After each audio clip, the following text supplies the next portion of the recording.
서울 외곽의 작은 아파트. 창문으로 들어온 햇살이 부엌 바닥을 따뜻하게 데웠습니다.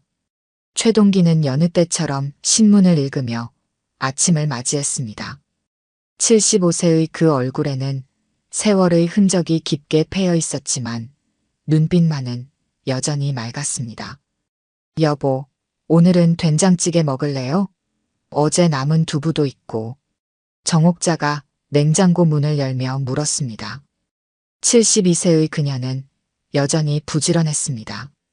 복지관 요가 수업을 다니며 건강을 챙기는 아내를 보며 최동기는 항상 고마움을 느꼈죠. 좋지. 당신 된장찌개가 제일 맛있으니까.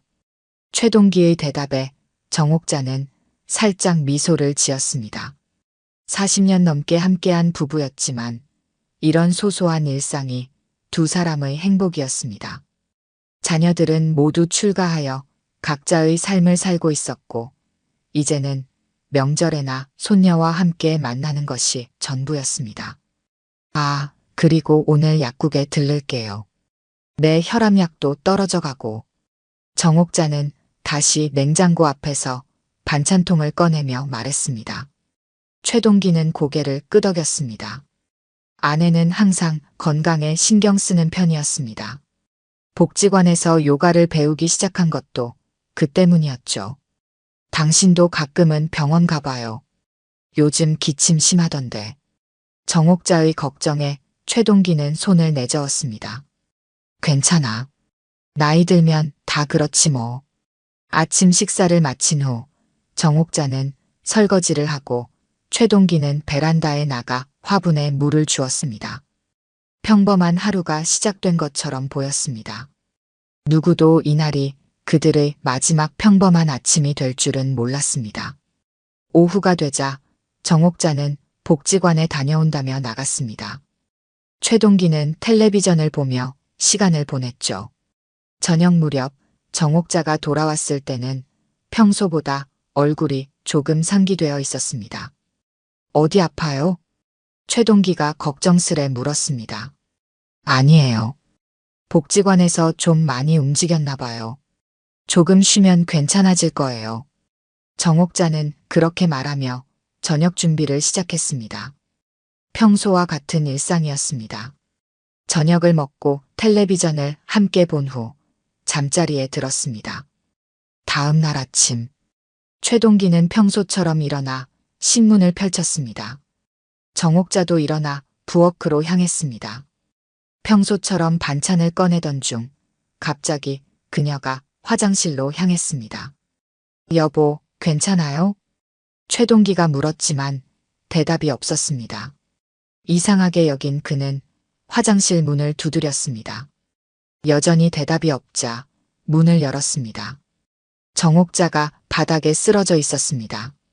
의식이 없었습니다. 여보, 여보. 최동기의 다급한 목소리가 아파트에 울려 퍼졌습니다. 떨리는 손으로 119에 전화를 걸었습니다. 구급차가 도착하기까지의 시간이 그에게는 영원처럼 느껴졌습니다. 구급대원들이 정옥자를 병원으로 옮겼습니다. 최동기는 정신없이 구급차를 따라 병원으로 향했습니다. 하지만 병원에 도착했을 때 의사는 고개를 저었습니다. 심장마비였습니다. 최선을 다했지만 죄송합니다. 최동기의 세계가 그 순간 무너져 내렸습니다. 40년 넘게 함께한 아내가 갑자기 세상을 떠났습니다. 자연사라는 의사의 진단. 하지만 그의 마음속에는 깊은 슬픔만이 남았습니다. 아내의 죽음. 그리고 이어질 예상치 못한 사건들. 최동기의 평범했던 삶은 그날 아침부터 완전히 달라졌습니다. 장례식장은 조용했습니다. 최동기는 검은 정장을 입고 영정사진 앞에 서 있었습니다. 아내의 웃는 얼굴이 액자 속에서 그를 바라보고 있었습니다. 믿기지 않는 현실이었습니다. 아버지, 괜찮으세요? 큰딸 최미란이 다가와 아버지의 어깨를 토닥였습니다. 작은 아들 최준호도 옆에 서서 아버지를 지켜봤습니다. 조촐한 장례식이었습니다. 몇몇 이웃들과 친척들만이 참석했습니다. 당신이 갑자기 떠나다니 난 아직도 믿기지가 않아. 최동기는 영정사진을 바라보며 작은 목소리로 중얼거렸습니다. 40년 넘게 함께한 시간이 이렇게 끝날 줄은 몰랐습니다. 장례는 3일장으로 치러졌습니다. 마지막 날 모든 절차가 끝나고 최동기는 빈 아파트로 돌아왔습니다. 텅 빈 집안에는 정옥자의 흔적만 가득했습니다. 그녀가 좋아하던 화분, 그녀가 쓰던 안경, 그녀가 입던 옷들. 모든 것이 그대로였지만 정옥자는 없었습니다. 장례식 다음 날 최동기가 창가에 앉아 바깥을 멍하니 바라보고 있을 때 전화벨이 울렸습니다. 네, 최동기입니다. 안녕하세요. 미래생명보험의 김지훈입니다. 정옥자님의 남편분이시죠? 먼저 삼가 고인의 명복을 빕니다. 최동기는 눈썹을 찌푸렸습니다. 보험회사라니 아내가 무슨 보험에 가입했던 걸까요? 네, 그런데요. 사모님께서 생전에 가입하신 종신보험 관련해서 연락드렸습니다. 보험금 청구 절차를 안내해 드리려고요. 최동기는 잠시 생각에 잠겼습니다. 아내가 보험에 가입했다는 사실을 몰랐습니다.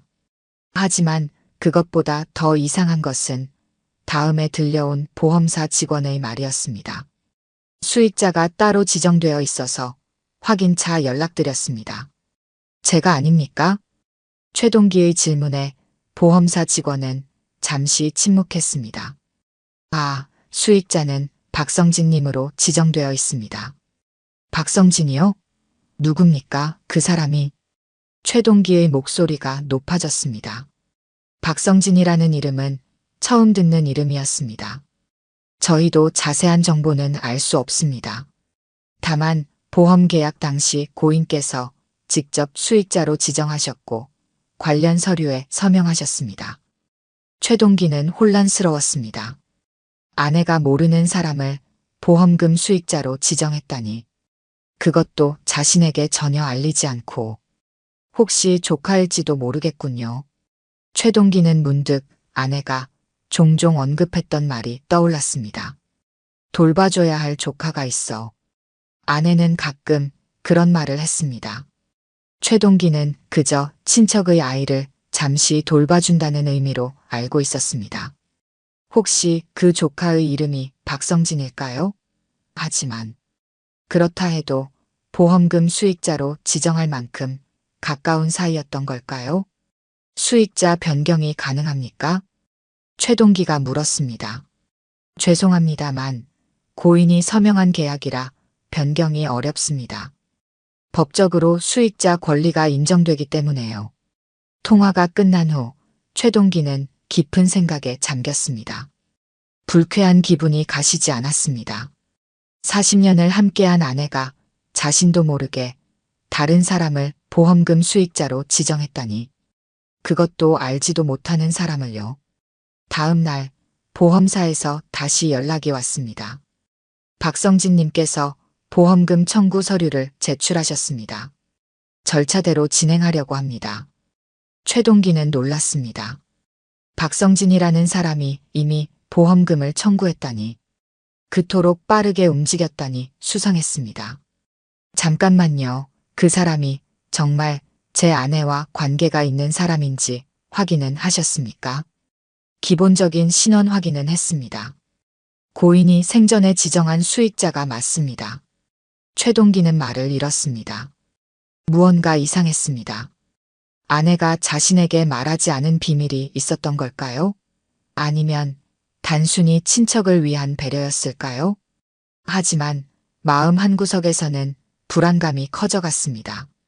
보험사 직원과의 통화 이후 최동기는 이 박성진이라는 사람에 대해 더 알아봐야겠다고 결심했습니다. 아내가 왜 나도 모르게 다른 사람을 수익자로 지정했을까? 그 질문은 최동기의 머릿속을 떠나지 않았습니다. 평생을 함께한 아내였지만 이제 보니 몰랐던 부분이 있었던 것 같았습니다. 그 사실이 그를 더욱 괴롭게 했습니다. 장례를 치른 지 일주일이 지났습니다. 최동기는 아내가 없는 집에서 혼자 지내는 것이 여전히 낯설었습니다. 매일 아침 일어나면 옆자리가 비어 있다는 사실이 그를 슬프게 했습니다. 하지만 그보다 더 그의 마음을 무겁게 하는 것은 박성진이라는 이름이었습니다. 최동기는 보험사에 다시 연락했습니다. 박성진이라는 분의 연락처를 알려줄 수 있습니까? 죄송합니다만 개인정보 보호 때문에 저희가 직접 알려드리기는 어렵습니다. 다만 박성진님께 최동기님께서 연락을 원하신다고 전달해 드릴 수는 있습니다. 그렇게 해주세요. 기다림의 시간이 길게 느껴졌습니다. 하루가 지나고 이틀이 지나도 박성진으로부터 연락은 오지 않았습니다. 최동기는 점점 초조해졌습니다. 아내의 보험금이 모르는 사람에게 지급된다는 사실이 견딜 수 없었습니다. 3일째 되는 날 드디어 전화가 왔습니다. 최동기 씨입니까? 박성진입니다. 낯선 남자의 목소리였습니다. 젊은 사람 같았습니다. 네, 제가 최동기입니다. 당신이 누구인지 알고 싶습니다.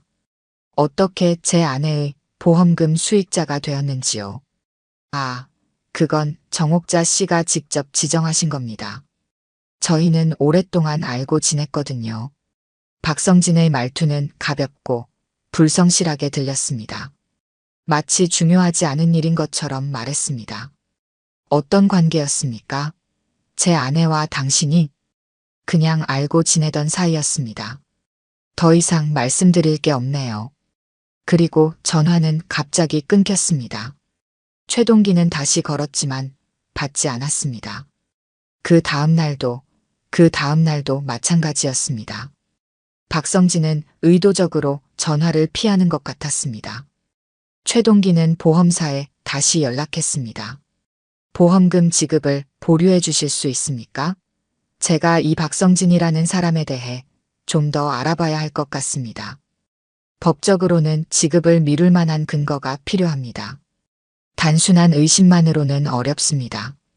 제 아내가 돌아가시기 전 이 사람과 어떤 관계였는지 조사할 필요가 있습니다.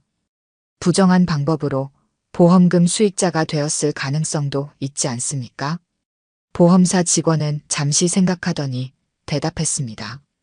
알겠습니다. 일단 내부 검토를 위해 지급 절차를 잠시 보류하겠습니다. 하지만 오래 미룰 수는 없다는 점 양해해 주십시오. 최동기는 안도의 한숨을 내쉬었습니다. 시간을 벌었습니다. 이제 이 박성진이라는 사람이 누구인지 알아봐야 했습니다. 아버지, 왜 그렇게 신경 쓰세요? 어머니가 특별한 이유가 있어서 그렇게 하셨을 거예요. 딸 최미란의 말에 최동기는 고개를 저었습니다. 나는 내 어머니와 40년을 함께 살았다. 하지만 이런 일은 처음이야. 내 어머니가 나에게 말하지 않은 비밀이 있었던 것 같아. 그래도 어머니의 뜻을 존중해야 하지 않을까요? 아니다. 뭔가 이상해. 이 박성진이라는 사람은 내 어머니와 어떤 관계였는지 내가 직접 알아봐야겠어. 최동기는 오랜만에 결연한 의지를 보였습니다. 노인이지만 그의 눈빛은 단단했습니다. 아내의 죽음 이후 무기력했던 그에게 새로운 목표가 생긴 듯 했습니다. 그는 자신이 알 수 있는 모든 방법을 동원하기로 했습니다. 아내의 친구들, 이웃들, 심지어 복지관 관계자들에게도 연락했습니다. 박성진이라는 이름을 아는 사람이 있는지 물었습니다. 박성진이요? 아니요. 그런 이름은 들어본 적 없어요. 정옥자 씨가 그런 이름을 언급한 적이 없었는데요. 모두가 같은 대답이었습니다. 아무도 박성진이라는 이름을 들어본 적이 없었습니다. 이는 최동기의 의심을 더욱 키웠습니다. 최동기는 아들 최준호에게 전화했습니다. 준호야, 나 좀 도와줄 수 있겠니? 네, 아버지. 무슨 일이세요? 박성진이라는 사람을 좀 찾아봐야겠어. 내 어머니의 보험금 수익자로 지정된 사람인데 도대체 누구인지 알 수가 없구나. 아버지, 그런 일은 전문가에게 맡기는 게 좋을 것 같아요. 제가 아는 사람이 있어요. 민간조사 업체인데 그쪽에 의뢰해 볼까요? 최동기는 잠시 망설였습니다. 그런 업체에 의뢰한다는 것이 과한 것 같기도 했습니다. 하지만 아내의 죽음 이후 발견된 이 수상한 상황이 그를 불안하게 만들었습니다. 그래, 그렇게 해보자. 최준호는 다음 날 아버지를 찾아왔습니다. 민간조사업체에 의뢰하는 절차를 함께 진행했습니다. 최동기는 박성진에 대해 알고 있는 모든 정보를 제공했습니다. 이름, 보험사와의 연락 사실, 그리고 짧았던 통화 내용까지. 약 일주일 정도 시간이 필요할 것 같습니다. 조사관의 말에 최동기는 고개를 끄덕였습니다. 일주일이라니 길게 느껴졌습니다. 하지만 진실을 알기 위해서는 기다릴 수밖에 없었습니다. 최동기는 그 일주일 동안 매일 밤 아내의 사진을 바라보며 물었습니다. 당신은 왜 그 사람을 선택했나요? 나에게 말하지 않은 것은 왜인가요? 그 질문에 대한 답은 아직 알 수 없었습니다. 하지만 최동기는 반드시 그 답을 찾아내리라 다짐했습니다. 일주일이 지났지만 조사 결과는 아직 나오지 않았습니다. 기다림에 지친 최동기는 스스로 무언가를 해보기로 결심했습니다. 아내의 흔적을 찾아보는 것부터 시작하기로 했습니다. 정옥자의 옷장과 서랍을 정리하던 중 최동기는 오래된 수첩 하나를 발견했습니다. 화장대 맨 아래 서랍, 손수건들 사이에 숨겨져 있었습니다. 수첩은 낡았지만 깨끗하게 관리되어 있었습니다. 최동기는 떨리는 손으로 수첩을 펼쳤습니다. 첫 페이지부터 정옥자의 깔끔한 글씨체가 그를 맞이했습니다. 성진이 용돈 30만 원 송금했음, 마이너스 3월 15일 약값 보냈음. 마이너스 4월 2일 성진이 월세 지원 마이너스 5월 1일. 최동기는 숨이 막혔습니다. 수첩에는 지난 2년간의 기록이 빼곡했습니다. 모두 성진이에 관한 내용이었습니다. 송금 내역, 통화 시간, 만남 약속까지. 매달 정기적으로 돈을 보낸 흔적이 명확했습니다. 이게 무슨 일이지? 최동기의 목소리가 떨렸습니다. 아내가 누군가에게 정기적으로 돈을 보냈다니. 그것도 그가 전혀 모르는 사이에. 금액도 적지 않았습니다.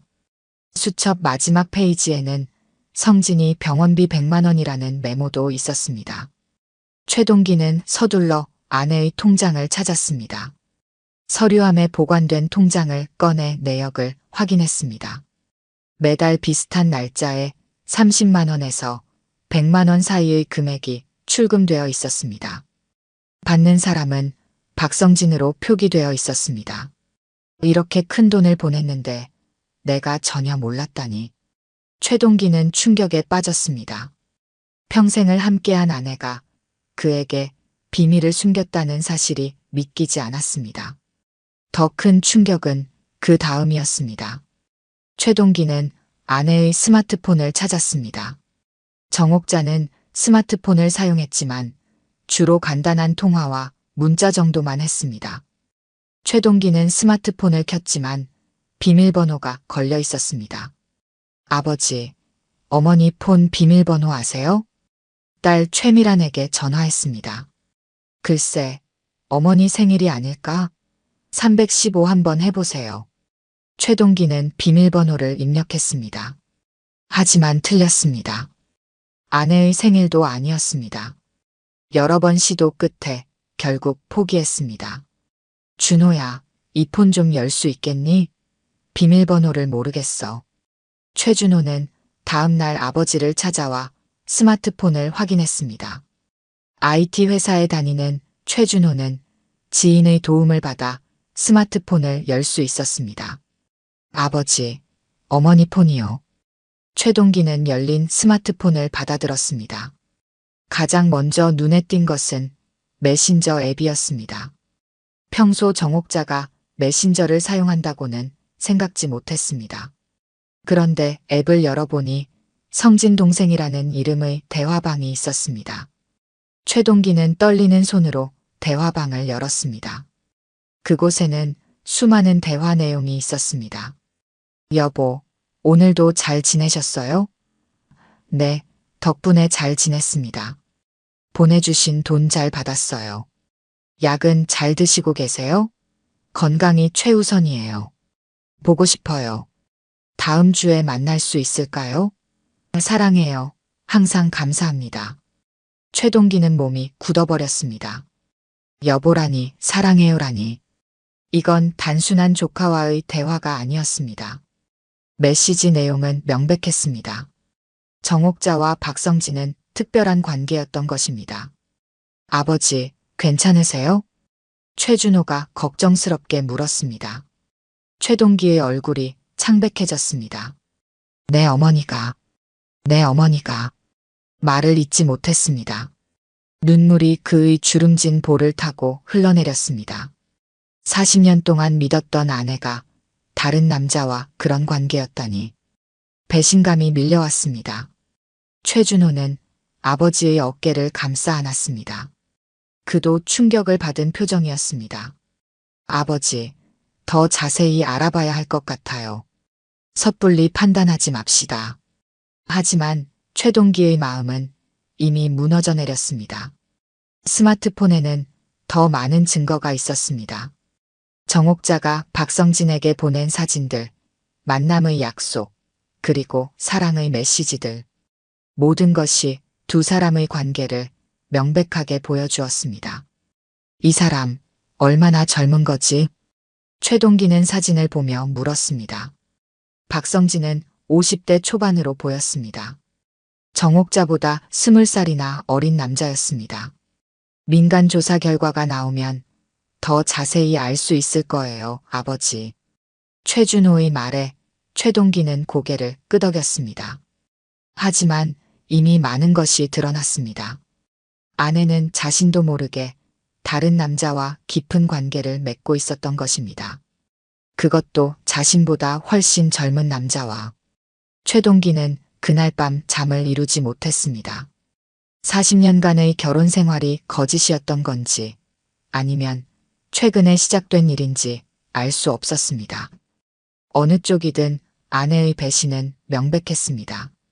다음 날 아침 최동기는 은행에 방문했습니다. 정옥자의 계좌 내역을 더 자세히 살펴보고 싶었습니다. 네, 최동기님. 고인이 된 배우자의 계좌 내역을 열람하시려면 이 서류들을 작성해 주셔야 합니다. 은행 직원이 서류를 내밀었습니다. 최동기는 꼼꼼히 작성했습니다. 얼마 후 그는 정옥자의 계좌 내역을 받아들었습니다. 지난 3년간의 모든 거래 내역이 담겨 있었습니다. 내역을 살펴보니 박성진에게 보낸 금액은 총 3천만 원이 넘었습니다. 매달 꾸준히, 때로는 갑자기 큰 금액이 송금되었습니다. 최동기는 그제서야 아내가 자신에게 용돈을 줄여달라고 했던 이유를 알 수 있었습니다. 당신은 왜 그랬어요? 최동기는 아내의 사진을 바라보며 중얼거렸습니다. 배신감과 분노, 그리고 슬픔이 뒤섞였습니다. 하지만 무엇보다 궁금했습니다. 이 박성진은 누구이고 어떻게 정옥자의 마음을 얻었는지. 민간 조사업체로부터 연락이 왔습니다. 최동기는 아들 최준호와 함께 조사관을 만났습니다. 작은 카페, 구석자리에서 조용히 이루어진 만남이었습니다. 조사 결과를 말씀드리겠습니다. 조사관은 파일 하나를 테이블 위에 놓았습니다. 최동기는 긴장된 손길로 파일을 열었습니다. 첫 페이지에는 박성진의 사진이 있었습니다. 50대 초반의 남자, 날카로운 눈매와 단정한 외모가 특징적이었습니다. 박성진, 52세, 현재 무직 상태입니다. 과거에는 보험 설계사, 부동산 중개사 등의 직업을 가졌었으나 지속적인 직장 생활은 하지 않았습니다. 최동기는 조용히 들었습니다. 몸이 굳어 있었습니다. 특이사항으로는 10년 전 다단계 판매 사기로 실형을 선고받은 전과가 있습니다.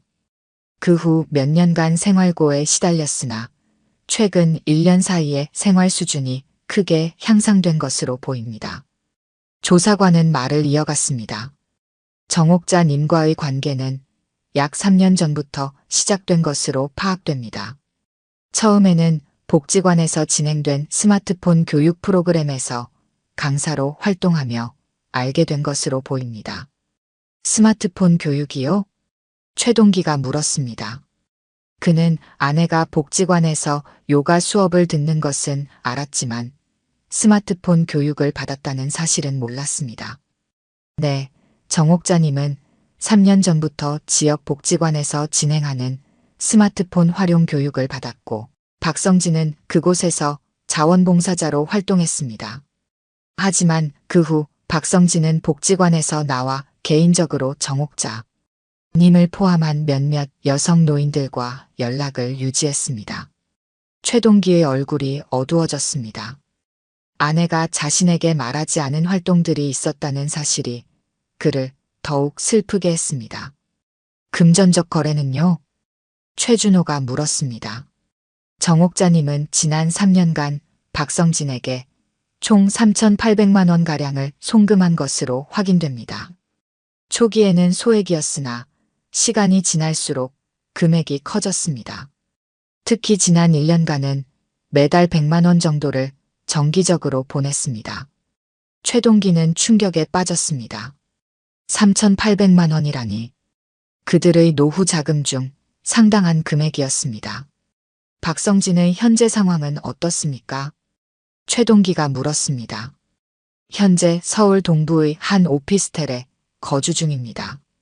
특별한 직업은 없으나 여러 중장년 여성들과 교류하며 생활비를 지원받는 것으로 보입니다. 최근에는 외제차를 구입했고 생활 패턴이 크게 향상되었습니다. 조사관은 서류를 넘기며 계속 설명했습니다. 박성진은 정옥자님 외에도 다른 여성 노인들과 비슷한 관계를 유지하고 있는 것으로 보입니다. 총 4명의 여성과 정기적인 만남과 금전적 거래가 있는 것으로 확인됩니다. 최동기의 손이 떨렸습니다. 아내가 사기꾼의 희생양이 되었던 것입니다. 그는 마음속 깊이 느껴지는 분노를 억누르며 물었습니다. 제 아내의 사망과 이 사람이 관련이 있을까요? 조사관은 신중하게 대답했습니다. 그 부분은 현재로서는 확인하기 어렵습니다.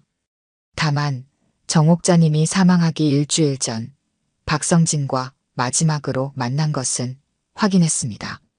카페에서 약 2시간 정도 대화를 나눈 것으로 보입니다. 최동기는 아내의 죽음을 떠올렸습니다. 갑작스러운 심장마비. 의사는 자연사라고 했지만 지금 와서 생각해보니 수상한 점이 있었습니다. 아버지, 어머니의 죽음이 자연사가 아닐 수도 있다고 생각하시는 건가요? 최준호가 조심스럽게 물었습니다. 모르겠다. 하지만 이 모든 것이 우연이라고는 생각하기 어렵구나. 최동기의 목소리는 무겁고 침착했습니다. 그의 눈빛은 이제 결연함을 담고 있었습니다. 이 박성진이라는 사람을 직접 만나봐야겠어. 조사관은 고개를 끄덕였습니다. 저희가 박성진의 일상 패턴을 파악해 놓았습니다. 매주 수요일 오후 강동구의 한 카페를 방문합니다. 그리고 금요일 저녁에는 압구정동의 한 술집에 갑니다. 대부분 여성을 만나는 약속인 것으로 보입니다. 최동기는 잠시 생각했습니다. 직접 만나서 무엇을 물어볼지, 어떻게 대응할지 고민했습니다. 오늘이 화요일이니 내일 그 카페에 가보겠습니다. 최준호는 걱정스러운 표정으로 말했습니다. 아버지, 제가 같이 가겠습니다. 혼자 가시면 위험할 수 있어요. 최동기는 고개를 가로저었습니다. 아니다. 혼자 가야 한다. 이건 내가 해결해야 할 문제야. 그날 밤 최동기는 침대에 누워 천장을 바라보았습니다. 머릿속은 복잡했습니다. 아내의 배신, 박성진이라는 사기꾼, 그리고 아내의 죽음까지 모든 것이 연결되어 있는 것 같았습니다. 내 아내가 날 배신한 거야? 아니, 저자가 사기꾼인가? 혼란스러운 생각들이 그의 머릿속을 맴돌았습니다. 오랜 결혼 생활 동안 아내를 완전히 이해하지 못했다는 자책감도 들었습니다. 하지만 동시에 아내가 사기꾼에게 속았다는 생각에 분노가 치밀었습니다. 다음 날 오후 최동기는 조사관이 알려준 카페 앞에 도착했습니다. 그는 차 안에서 기다렸습니다. 1시간 후 마침내 박성진이 나타났습니다. 사진으로 본 것보다 더 젊어 보였습니다. 세련된 옷차림, 자신감 넘치는 걸음걸이가 인상적이었습니다. 박성진은 카페로 들어갔습니다. 잠시 후 한 중년 여성이 들어가 그와 합석했습니다. 최동기는 그들을 지켜보았습니다. 웃고 대화하는 모습, 때론 손을 잡는 친밀한 모습까지 마치 연인처럼 보였습니다. 최동기의 가슴이 무거워졌습니다. 아내도 이렇게 속았던 것일까요? 박성진의 감언이설에 넘어가 돈을 건네고 심지어 보험금 수익자로 지정했던 것일까요? 그는 조용히 차를 출발시켰습니다. 오늘은 관찰만 하기로 했습니다. 하지만 이제 그는 확신했습니다. 박성진은 사기꾼이었고 아내는 피해자였습니다. 그리고 아내의 죽음에도 뭔가 수상한 점이 있다는 것을. 박성진을 관찰한 후 최동기는 새로운 의문을 품게 되었습니다. 아내의 죽음이 과연 자연사였을까요? 의사는 심장마비라고 했지만 이제 모든 상황이 의심스러웠습니다. 다음 날 아침 최동기는 정옥자가 사망한 병원을 찾았습니다. 의료 기록을 다시 확인하고 싶었습니다. 안녕하세요. 한 달 전 제 아내가 이곳에서 사망했습니다. 정옥자라고요. 의료 기록을 좀 볼 수 있을까요? 접수대의 간호사는 잠시 컴퓨터를 확인한 후 대답했습니다. 유족 확인 후 가능합니다. 신분증 좀 보여주시겠어요? 최동기는 신분증을 내밀었습니다. 간호사는 확인 후 그를 상담실로 안내했습니다. 담당 의사를 만나보시는 게 좋겠네요. 잠시만 기다려주세요. 얼마 후 중년의 의사가 상담실로 들어왔습니다. 김재훈 의사였습니다. 최동기님이시죠? 정옥자님의 남편분이시고요. 어떻게 도와드릴까요? 제 아내의 사망 원인에 대해 좀 더 자세히 알고 싶습니다. 정말 자연사가 맞나요? 김 의사는 잠시 당황한 표정을 지었습니다. 네, 의무기록상으로는 급성 심근경색으로 인한 심장마비입니다. 별다른 외상이나 의심스러운 점은 없었습니다. 혹시 약물 복용 흔적 같은 건 없었나요? 최동기의 질문에 김 의사는 의무기록을 자세히 살펴보았습니다. 혈액 검사에서 약간의 항고혈압제 성분이 검출되었지만 정옥자님께서 평소 복용하시던 약이라고 기록되어 있습니다. 특별히 독성 물질이나 과다 복용 흔적은 없었습니다. 최동기는 고개를 끄덕였습니다. 하지만 여전히 의심이 사라지지 않았습니다. 부검은 하지 않았나요? 아니요. 당시 상황상 뚜렷한 타살 의심점이 없었고 유족분들도 동의하지 않으셔서 진행되지 않았습니다.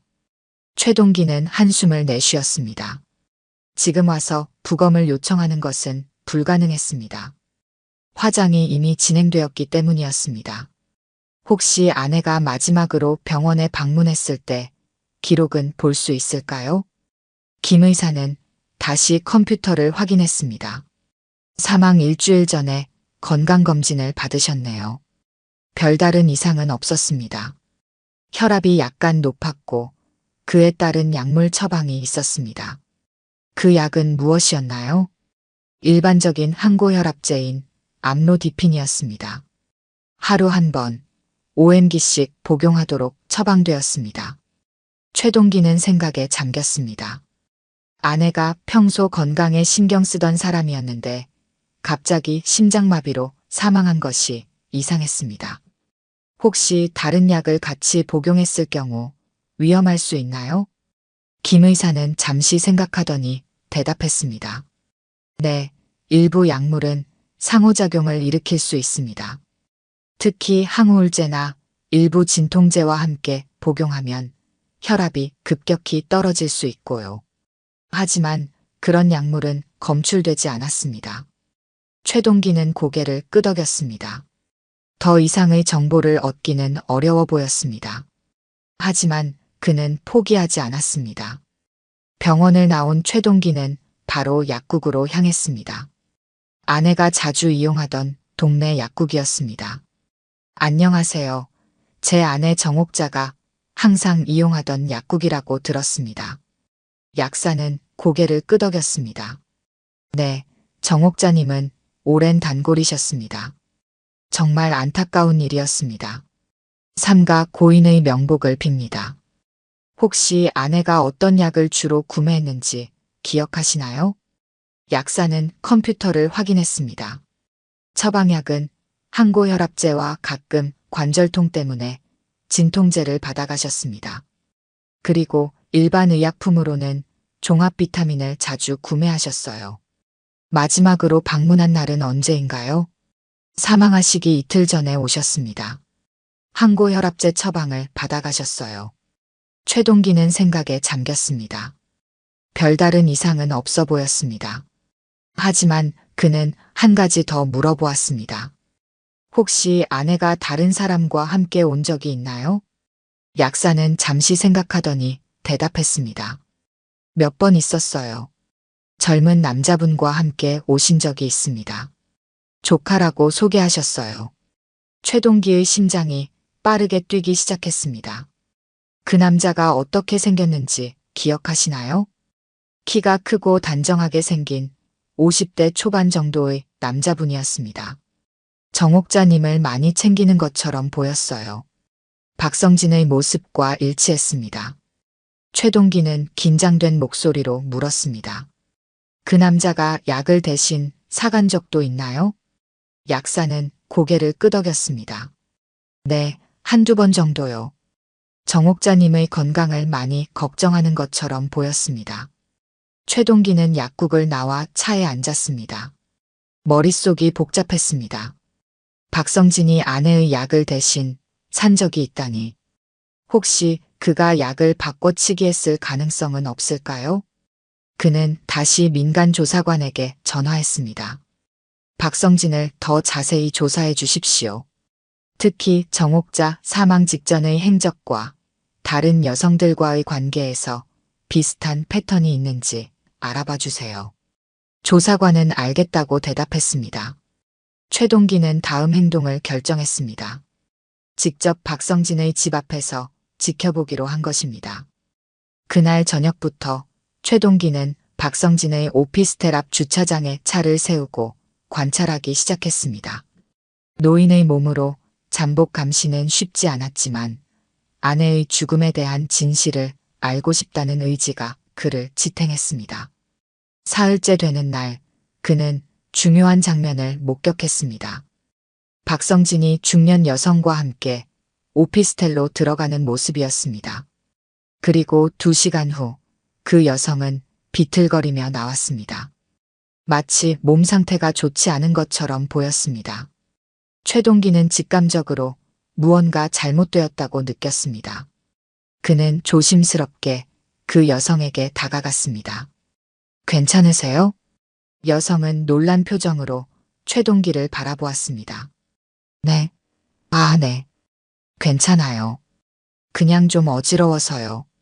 실례지만 박성진이라는 분과 아는 사이신가요? 여성은 경계하는 표정을 지었습니다. 네, 그런데 왜 물으시죠? 최동기는 진실을 말하기로 했습니다. 제 아내가 그 사람과 관계가 있었고 얼마 전에 갑자기 사망했습니다. 뭔가 의심스러운 점이 있어서요. 여성의 표정이 변했습니다. 경계심이 걱정으로 바뀌었습니다. 저도 최근에 자꾸 몸이 이상해요. 성진 씨가 주는 영양제를 먹고 나면 항상 이렇게 어지럽고. 하지만 그가 너무 잘해줘서 의심하기가 어려웠어요. 최동기의 눈이 커졌습니다. 결정적인 단서를 발견한 것 같았습니다. 그는 여성에게 명함을 건넸습니다. 이 번호로 연락 주세요. 혹시 몸에 이상이 생기면 바로 병원에 가보세요. 여성은 불안한 표정으로 고개를 끄덕였습니다. 최동기는 바로 경찰서로 향했습니다. 이제 충분한 의심 요소가 모였다고 판단했습니다.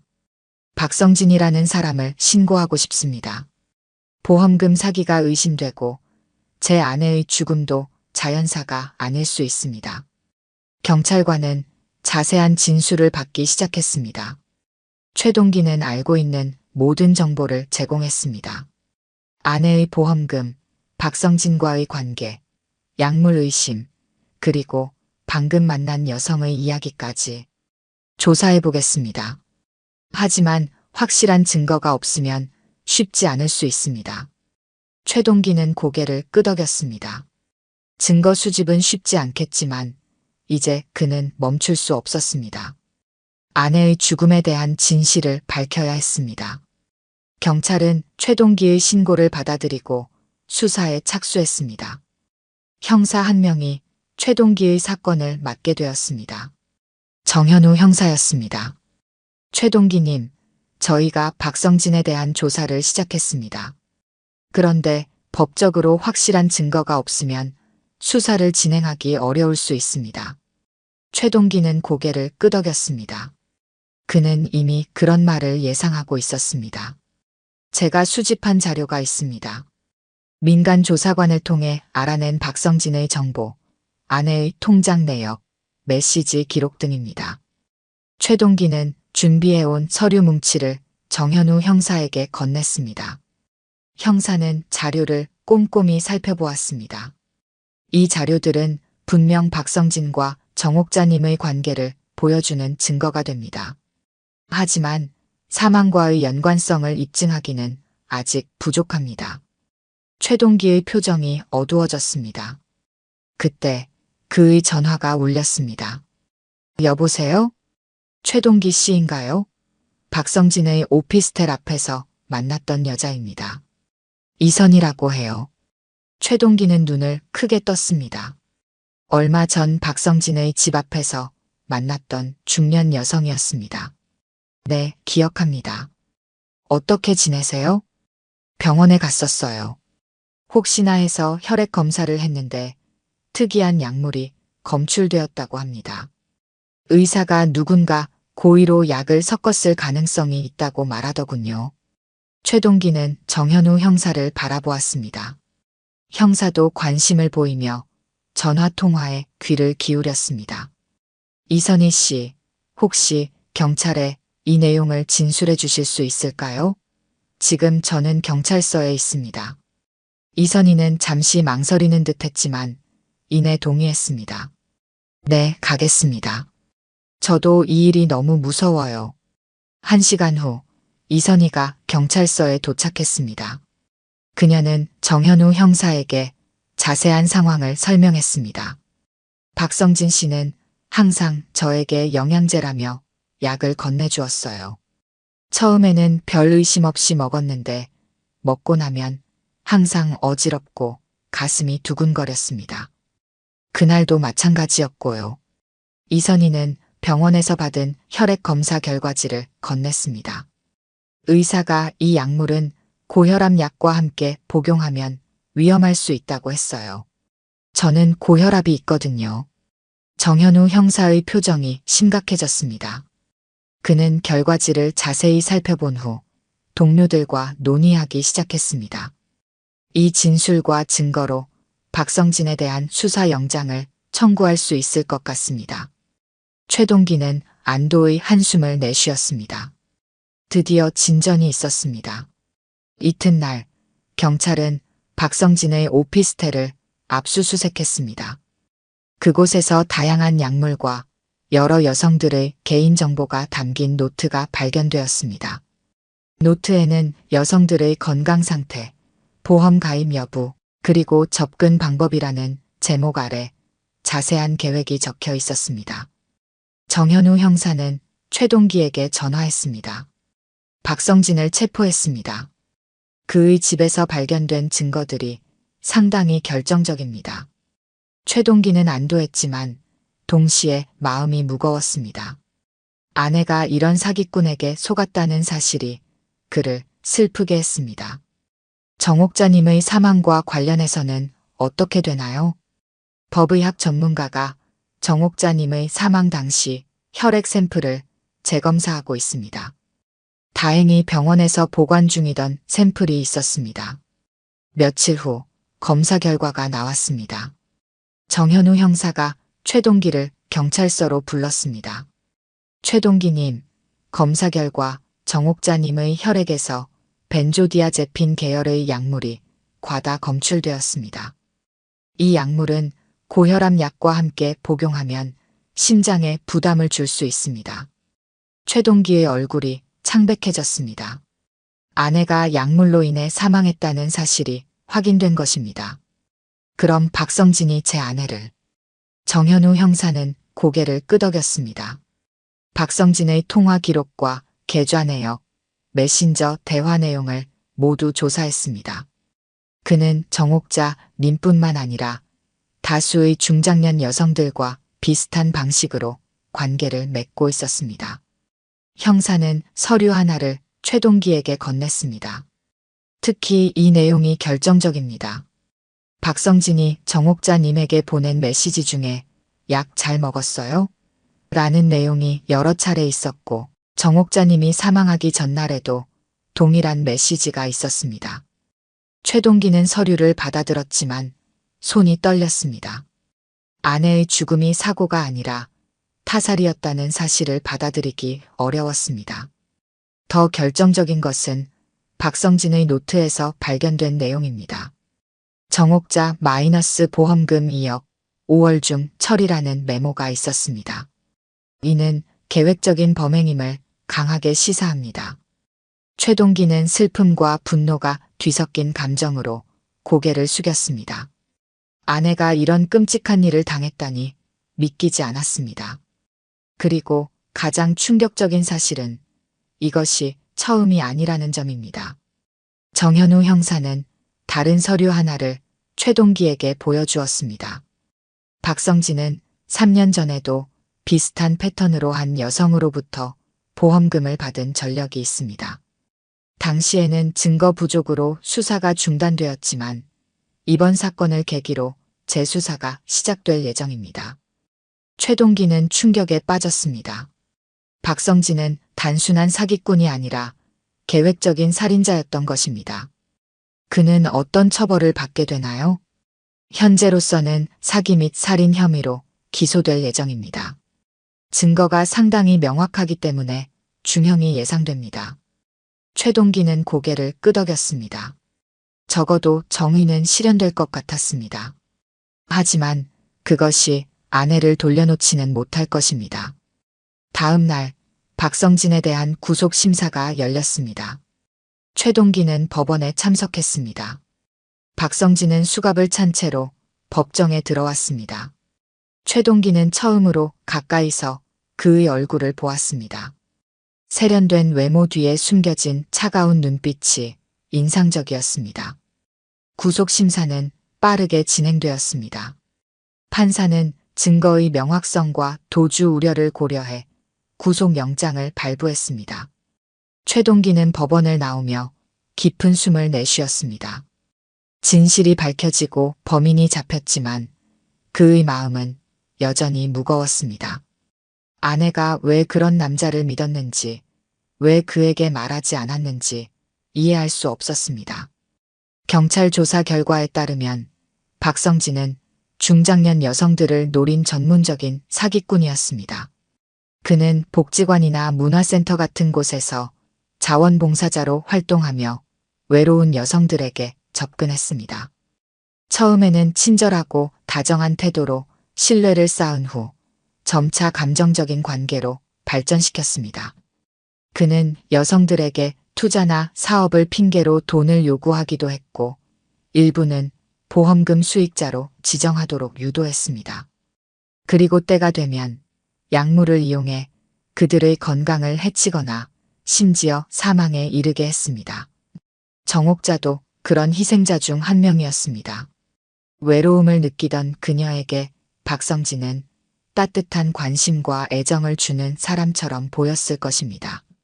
하지만 그것은 모두 계획된 연기였습니다. 최동기는 이제 모든 진실을 알게 되었습니다. 아내의 죽음은 자연사가 아니었습니다. 그리고 보험금을 둘러싼 모든 일도 계획된 범죄였던 것입니다. 박성진의 재판이 열린 지 한 달 후, 최동기는 경찰서 앞 벤치에 앉아 있었습니다. 따스한 봄 햇살이 그의 얼굴을 비추고 있었습니다. 모든 일이 마무리되었습니다. 박성진은 살인 및 사기 혐의로 중형을 선고받았고, 보험금은 다시 최동기에게 돌아오게 되었습니다. 하지만 그의 마음은 여전히 무거웠습니다. 아내의 진정한 마음을 알 수 없었기 때문입니다. 정옥자는 박성진에게 속은 것일까요? 아니면 정말로 그를 사랑했던 것일까요? 최동기는 답을 찾을 수 없었습니다. 깊은 한숨을 내쉬며 하늘을 바라보았습니다. 푸른 하늘에 하얀 구름이 천천히 흘러가고 있었습니다. 마치 시간이 흐르는 것처럼. 이걸 밝히기까진 너무 오래 걸렸지만 최동기는 작은 목소리로 중얼거렸습니다. 당신이 나를 속였든 그 사람에게 속았든 이건 내가 막았어야 했어. 자책감이 그를 덮쳤습니다. 아내가 외로움을 느끼고 있었다는 사실을 알아차리지 못했던 것, 그녀의 변화를 눈치채지 못했던 것, 그리고 그녀를 지키지 못했던 것, 모든 것이 그의 잘못처럼 느껴졌습니다. 아버지, 최준호의 목소리가 들렸습니다. 최동기는 고개를 들어 아들을 바라보았습니다. 최준호와 최미란이 그에게 다가오고 있었습니다. 재판 결과 들으셨죠? 정의가 실현되었어요. 최미란이 아버지의 손을 잡았습니다. 그녀의 눈에는 눈물이 맺혀 있었습니다. 내가 왜 울고 있니? 최동기가 물었습니다. 아버지가 안쓰러워서요. 그리고 어머니가 그런 일을 당했다고 생각하면. 최미란은 말을 잇지 못했습니다. 최준호가 그녀의 어깨를 토닥였습니다. 아버지, 우리가 더 일찍 알아차렸어야 했어요. 어머니를 그런 사람에게서 보호했어야 했는데. 최동기는 고개를 저었습니다. 아니다. 이건 내 책임이야.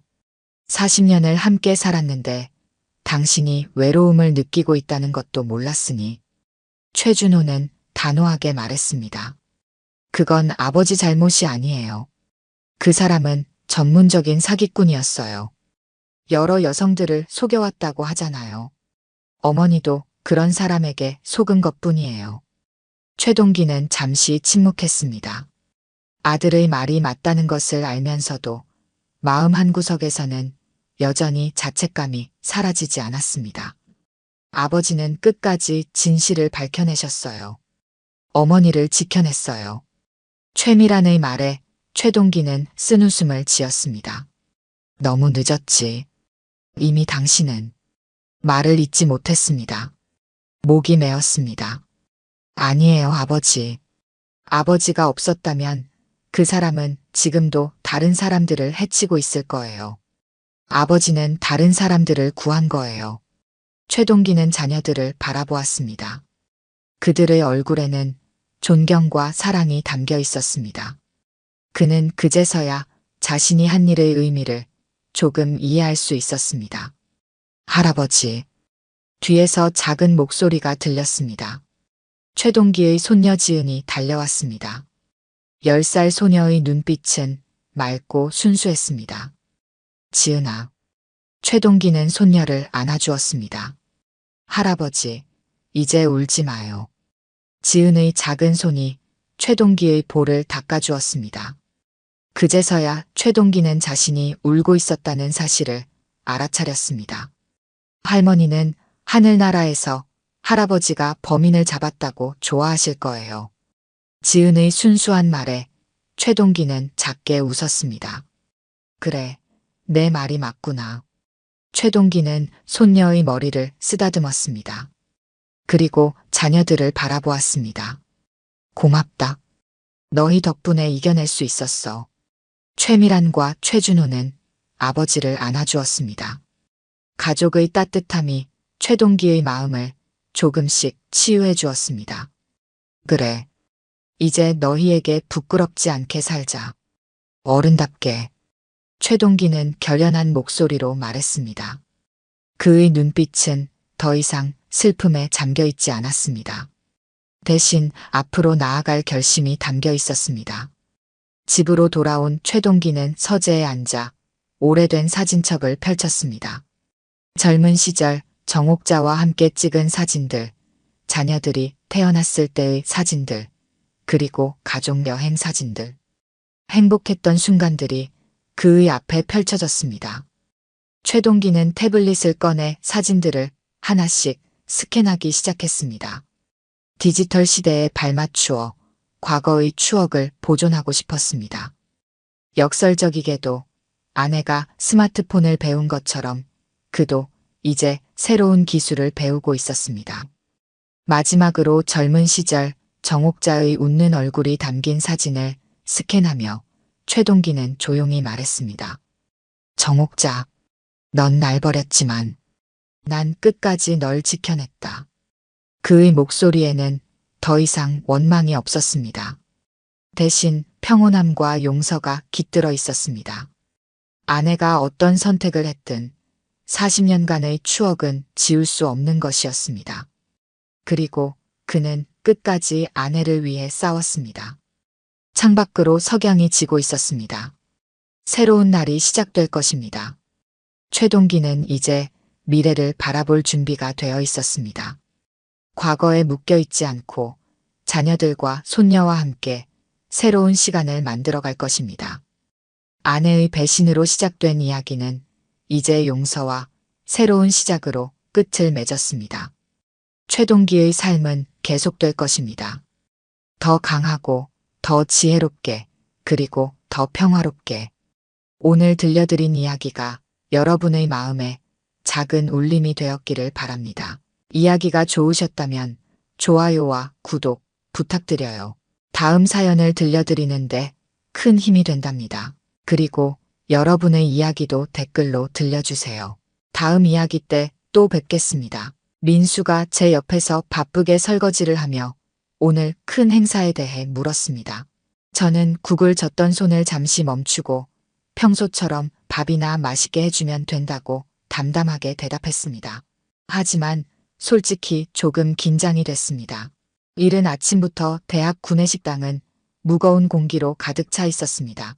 30년 동안 이 자리에서 수많은 학생들의 배를 불려왔지만 오늘은 분위기가 달랐습니다. 민수는 프랑스에서 유명 셰프들이 오고 국제요리 경연대회가 열리며 총장님과 이사장님까지 참석한다는 소식을 전했습니다. 저는 다시 국을 젓기 시작했습니다. 프랑스 셰프들이라는 말에 잠시 손이 떨렸지만 곧 평정을 되찾았습니다. 그 이름을 가슴에 묻은 지 오래였으니까요. 멀리서 들려오는 김 부장의 날카로운 목소리. 식당 관리자인 그는 검은 조리복에 번쩍이는 구두를 신고 주방을 둘러보며 직원들을 다그치고 있었습니다. 오늘 실수하는 사람은 다시는 이 식당에 발을 들이지 못할 거라는 경고와 함께 긴장감은 점점 더 짙어졌습니다. 김 부장은 민수와 정현에게 시간을 허비하지 말라며 날카롭게 질책했습니다. 그런 다음 저를 향해 시선을 돌렸습니다. 아직도 국물간도 안 맞췄냐며 VIP들이 보면 어쩌자는 것이냐고 비아냥거렸습니다. 저는 고개를 숙이고 곧 완성하겠다고 말했지만 김 부장은 지금 당장 완성하라며 서류를 테이블에 툭 놓고 수준이 안 맞는 사람들과 일하면 피곤하다는 말을 남겼습니다. 김 부장이 사라지자 민수는 걱정스럽게 제게 다가왔습니다. 김 부장이 오늘 일만 잘하면 승진한다는 소문이 있어 직원들을 더 몰아붙인다는 이야기였습니다. 저는 괜찮다는 듯 손을 저었습니다. 30년 동안 이런 대우에 익숙해진 터였습니다. 주방의 시계는 어느덧 7시를 가리키고 있었습니다. 아침 식사 시간은 끝나가고 이제 곧 행사 준비가 본격적으로 시작될 것입니다. 창밖으로 화려한 차량들이 도착하는 모습이 보였습니다. 그 중에는 프랑스 국기가 달린 차량도 있었습니다. 저는 잠시 손을 멈추고 창밖을 바라보았습니다. 25년 전 마지막으로 프랑스 깃발을 보았던 날, 파리의 르 클라시크 레스토랑을 떠나던 그날의 기억이 선명하게 되살아났습니다. 2년 연속 미슐랭 스타를 받았던 수석 셰프의 영광, 그리고 갑작스러운 아버지의 병환 소식으로 모든 것을 내려놓고 귀국했던 그 순간, 깊은 생각에 잠겨있던 저는 김 부장의 다급한 목소리에 현실로 돌아왔습니다. 국제 경연대회를 위한 식재료가 도착했으니 확인하라는 지시였습니다. 저는 묵묵히 고개를 끄덕이고 창가를 떠났습니다. 오늘은 그저 대학 구내식당의 평범한 조리사 박진호로서 주어진 일에 최선을 다할 뿐이었습니다. 오전이 깊어갈수록 대학 캠퍼스는 점점 더 분주해졌습니다. 국제요리 경연대회를 위해 전 세계에서 온 참가자들과 관계자들로 북적이기 시작했습니다. 구내식당도 행사에 동원되어 VIP 리셉션을 준비하느라 평소와는 다른 긴장감이 감돌았습니다. 저는 주방 한 구석에서 묵묵히 프랑스식 코스 요리를 위한 기본 소스를 준비하고 있었습니다. 김 부장의 지시에 따라 단순히 소스만 담당하게 되었지만 손은 30년 전의 기억을 더듬듯 정확하고 빠르게 움직였습니다. 덱스 글라스 데미 마이너스 글레이스를 만들기 위해 갈색 육수를 은근히 졸이는 동안 민수가 흥분한 얼굴로 다가왔습니다. 민수는 지금 도착한 셰프들 중에 르 클라시크의 현 오너인 피에르 듀부아도 있다고 전했습니다. 세계적인 미슐랭 3스타 셰프가 심사위원으로 참석한다는 소식에 주방은 더욱 긴장했습니다. 저는 피에르라는 이름에 잠시 손을 멈췄습니다. 그 이름은 너무나 익숙했습니다. 25년 전 제가 르 클라시크에서 일할 때 가르쳤던 어린 제자의 이름이었습니다. 하지만 세상에 피에르라는 이름은 흔했고 그 피에르가 지금의 셰프 피에르 듀부아일 확률은 희박했습니다.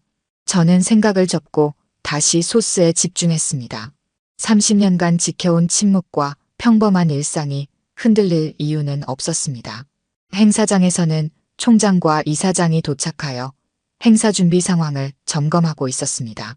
구내식당으로 이들이 들어오자 김 부장은 허리를 굽혀 공손히 인사하며 완벽하게 준비되고 있다고 보고했습니다.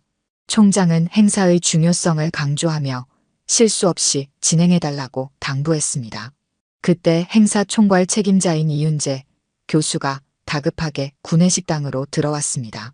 그는 VIP들이 도착했으니 리셉션 음식을 즉시 준비하라고 지시했습니다. 김 부장은 다시 직원들에게 소리를 질러 서둘러 움직이게 했습니다. 저는 소스 준비를 마치고 옆에서 고기를 굽고 있던 정현에게 조용히 다가갔습니다. 정현의 이마에는 땀이 흘러내리고 있었고 고기는 이미 겉면이 타기 시작했습니다. 저는 정현에게 온도를 조금 낮추고 고기를 뒤집는 타이밍을 조정하라고 조언했습니다. 정현은 감사하다는 눈빛으로 제 말을 따랐고 고기는 곧 완벽한 상태가 되었습니다. 그 모습을 지켜보던 민수는 삼촌이 역시 실력자라며 작게 속삭였습니다. 저는 웃으며 손을 저었습니다. 단지 오래 해본 경험일 뿐이라고 말하며 자리로 돌아갔습니다. 주방이 한창 바쁠 때 뒷문으로 한 노인이 조용히 들어왔습니다. 은퇴한 장민국 교수였습니다. 그는 저와 30년 지기로 제가 프랑스에서 돌아와 처음 이 대학에 취직했을 때부터 저의 진짜 정체를 아는 몇 안 되는 사람 중 하나였습니다. 장 교수는 제게 다가와 오랜만에 보는 그 행사에 대한 소감을 물었습니다. 저는 담담하게 평소와 다를 것 없다고 대답했습니다. 하지만 장 교수의 눈은 제 마음속 깊은 곳을 꿰뚫어보는 듯 했습니다. 그는 르클라시크의 셰프들이 온다는 소식을 들었냐고 물었고, 특히 피에르 듀부아가 온다는 사실을 알고 있느냐고 했습니다. 저는 잠시 침묵했습니다. 장 교수는 그 피에르가 제가 예전에 가르쳤던 그 제자일 가능성이 높다고 말했습니다. 프랑스 요리계에서 수년간 박진호라는 셰프를 찾고 있었다는 소문도 있다고 전했습니다. 저는 고개를 저으며 그런 일은 없을 거라고 말했습니다. 설사 그렇다 해도 지금의 제가 그를 만날 자격이 있는지 의문이라고 했습니다. 장 교수는 한숨을 쉬며 제 어깨를 토닥였습니다. 그는 언젠가는 진실을 마주해야 한다고, 그리고 자신의 진정한 가치를 받아들여야 한다고 조언했습니다. 그러나 저는 미소를 지으며 지금의 삶에 만족한다고 대답했습니다. 장 교수가 막자리를 뜨려는 순간 이윤재 교수가 주방으로 성큼성큼 들어왔습니다. 그는 장 교수를 발견하고 놀란 듯했지만 곧 공손히 인사를 건넸습니다. 장 교수는 간략히 인사를 나누고 자리를 떠났고, 이윤재 교수는 곧바로 본래의 강압적인 태도로 돌아와 주방을 점검했습니다. 행사가 본격적으로 시작되기 전 구내식당은 그 어느 때보다 긴장감이 감돌았습니다. 프랑스에서 온 셰프들이 주방을 둘러볼 수도 있다는 말에 모든 직원들은 더욱 조심스럽게 움직였습니다. 저는 그저 제 일에 집중하며 묵묵히 소스를 완성해 나갔습니다. 하지만 마음 한구석에는 피에르라는 이름이 자꾸만 맴돌았습니다. 오후가 되자 행사장은 각국에서 온 요리사들과 VIP 손님들로 붐볐습니다. 이윤재 교수는 주방을 다시 찾아와 모든 직원들 앞에서 오늘의 중요성을 다시 강조했습니다. 그는 이번 행사가 대학의 위상을 높이는 결정적인 계기가 될 것이며 자신의 승진 여부도 이번 행사의 성공에 달려있다고 말했습니다. 행사에 참여하는 모든 스태프는 최고의 서비스를 제공해야 합니다. 하나라도 실수가 있으면 용납하지 않겠습니다. 이윤재 교수의 표정은 엄격했고 목소리에는 경고의 메시지가 가득했습니다. 그의 시선이 저에게 머물렀습니다. 박진호 씨, 당신은 오늘 소스 담당이죠? 프랑스 셰프들이 맛볼 음식인데 괜찮겠습니까? 저는 고개를 끄덕였습니다. 네, 최선을 다하겠습니다. 이윤재 교수는 코웃음을 쳤습니다. 대학 식당 밥이나 만들던 사람이 프랑스 요리를 안다고요? 아무튼 실수하지 말고 그냥 지시받은 대로만 하세요. 그의 말에 주방의 공기가 얼어붙었습니다. 민수는 화가 난 듯했지만 저는 그저 담담하게 고개를 끄덕였습니다. 30년간 이런 상황에 익숙해져 있었습니다. 프랑스 최고의 레스토랑에서 수석 셰프로 일했던 과거는 이제 그저 먼 기억일 뿐이었습니다. 이윤재 교수가 떠난 후 김 부장은 더욱 예민해졌습니다.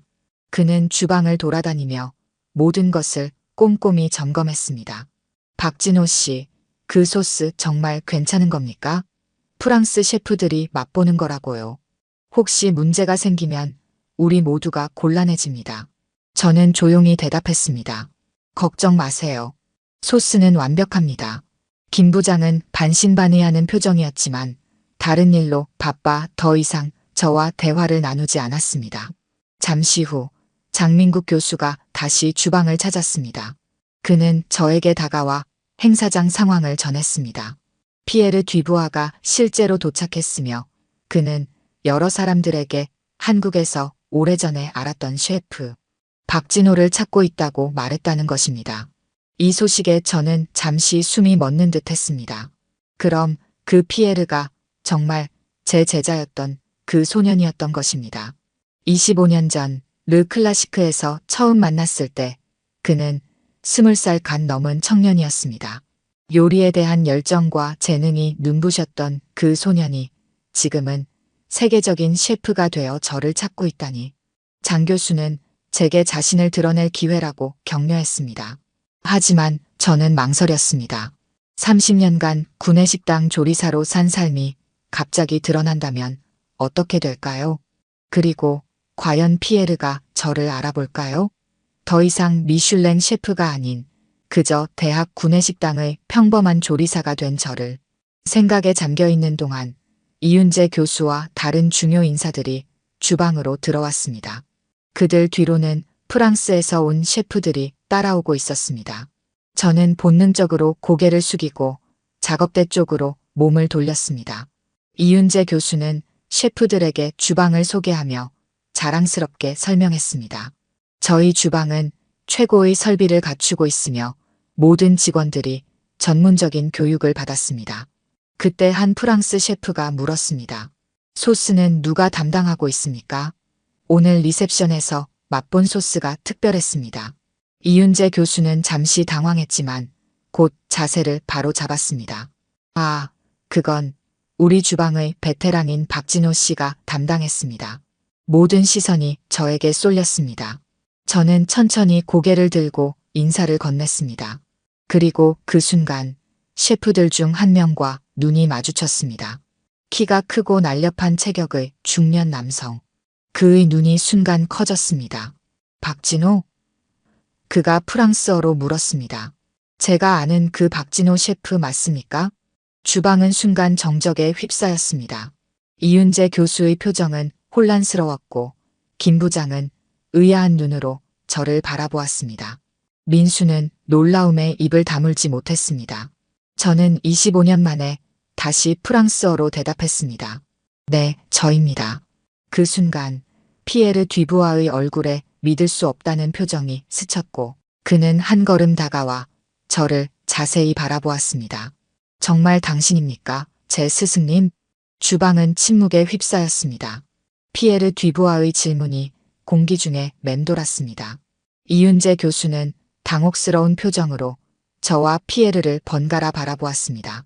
제가 프랑스어로 대화하는 것만으로도 충격적인 상황이었습니다. 무슨 일입니까? 서로 아는 사이입니까? 이윤재 교수가 불안한 목소리로 물었습니다. 피에르는 저에게서 시선을 떼지 않은 채 영어로 대답했습니다. 이분은 제 스승님입니다. 25년 전 파리에서 저를 가르치셨던 최고의 셰프입니다. 이윤재 교수의 얼굴이 창백해졌습니다. 김 부장은 입을 다물지 못했습니다. 민수는 자랑스러운 표정으로 저를 바라보았습니다. 이윤재 교수가 다시 말을 이었습니다. 하지만 그럴 리가 없습니다. 박진호 씨는 30년간 우리 대학 구내식당에서 일해온 평범한 조리사입니다. 피에르는 고개를 저었습니다. 아닙니다. 이분은 르 클라시크의 수석 셰프였습니다. 2년 연속 미슐랭 스타를 받았던 천재 셰프이십니다. 갑자기 사라지셔서 요리계 전체가 충격에 빠졌었죠. 저는 침묵을 지켰습니다. 30년간 숨겨온 과거가 이렇게 드러날 줄은 몰랐습니다. 어색한 침묵이 이어지는 가운데 갑자기 행사장에서 소란이 들렸습니다. 이윤재 교수의 비서가 다급히 들어와 그에게 귓속말을 했습니다. 이윤재 교수의 표정이 급격히 변했습니다. 뭐라고요? 메인 심사위원이 오지 못한다고요? 비서는 고개를 끄덕였습니다. 네, 방금 연락이 왔습니다. 장 리크 셰프가 비행기에서 내리다 발목을 다쳐서 병원에 입원했답니다. 행사에 참석할 수 없다고 합니다. 이윤재 교수의 얼굴이 창백해졌습니다. 행사 시작까지 1시간도 안 남았는데 메인 심사위원이 없다니. 피에르가 저를 바라보더니 갑자기 이윤재 교수에게 말했습니다. 문제가 있습니까? 이윤재 교수는 난처한 표정으로 상황을 설명했습니다. 국제요리경연대회의 메인 심사위원이 갑작스러운 사고로 참석하지 못하게 되었다는 것입니다. 대체할 만한 인물을 찾기에는 시간이 너무 촉박했습니다. 피에르는 저를 바라보며 미소를 지었습니다. 걱정 마세요. 최고의 대안이 여기 계십니다. 박진호 셰프만큼 적합한 심사위원은 없을 겁니다. 이윤재 교수는 황당하다는 표정을 지었습니다. 하지만 박진호 씨는 그저 구내식당 조리사일 뿐입니다. 어떻게 국제대회의 심사위원을? 장민국 교수가 이때 다가와 이윤재 교수의 말을 자르며 개입했습니다. 이윤재 교수, 당신이 모르는 것이 있습니다. 박진호 선생은 과거 프랑스 최고의 레스토랑에서 수석 셰프로 일했던 분입니다. 미슐랭 스타를 2번이나 받은 셰프이기도 하지요. 이윤재 교수는 입을 다물지 못했습니다. 그의 눈빛이 혼란스러워 보였습니다. 그때 총장과 이사장이 주방으로 들어왔습니다. 그들은 이미 메인 심사위원의 불참 소식을 들은 듯 했습니다. 이 교수, 어떻게 될 것입니까? 대회를 연기해야 합니까? 이윤재 교수는 땀을 흘리며 대답하지 못했습니다. 피에르가 앞으로 나서서 총장에게 말했습니다. 총장님, 좋은 소식이 있습니다. 저희에게는 최고의 대안이 있습니다. 제 스승님이신 박진호 셰프가 바로 여기 계십니다. 총장은 의아한 표정으로 저를 바라보았습니다. 박진호? 우리 구내식당의 그 박진호 씨 말입니까? 피에르는 자신있게 고개를 끄덕였습니다. 네, 바로 그분입니다. 25년 전 파리 최고의 레스토랑에서 저를 가르치신 스승님입니다. 그분의 요리 철학과 기술은 지금도 저희 레스토랑의 근간이 되고 있습니다. 이사장이 물었습니다. 그런데 왜 그런 분이 대학 구내식당에서 일하고 계신 겁니까? 피에르는 저를 바라보았습니다. 이제 제가 직접 대답해야 할 순간이었습니다. 제가 입을 열었습니다. 가족 사정으로 한국에 돌아와야 했습니다. 아버지가 갑자기 병환으로 쓰러지셨고 사업도 파산 위기에 놓였었죠. 원래는 잠시 돌아올 생각이었습니다만 제 목소리가 잠시 떨렸습니다. 30년간 꾹꾹 눌러온 감정이 올라오는 것을 느꼈습니다. 가족을 지키는 것이 더 중요했습니다. 그리고 이곳에서 평범하게 살다 보니 어느새 30년이라는 시간이 흘렀습니다. 주방은 침묵에 휩싸였습니다.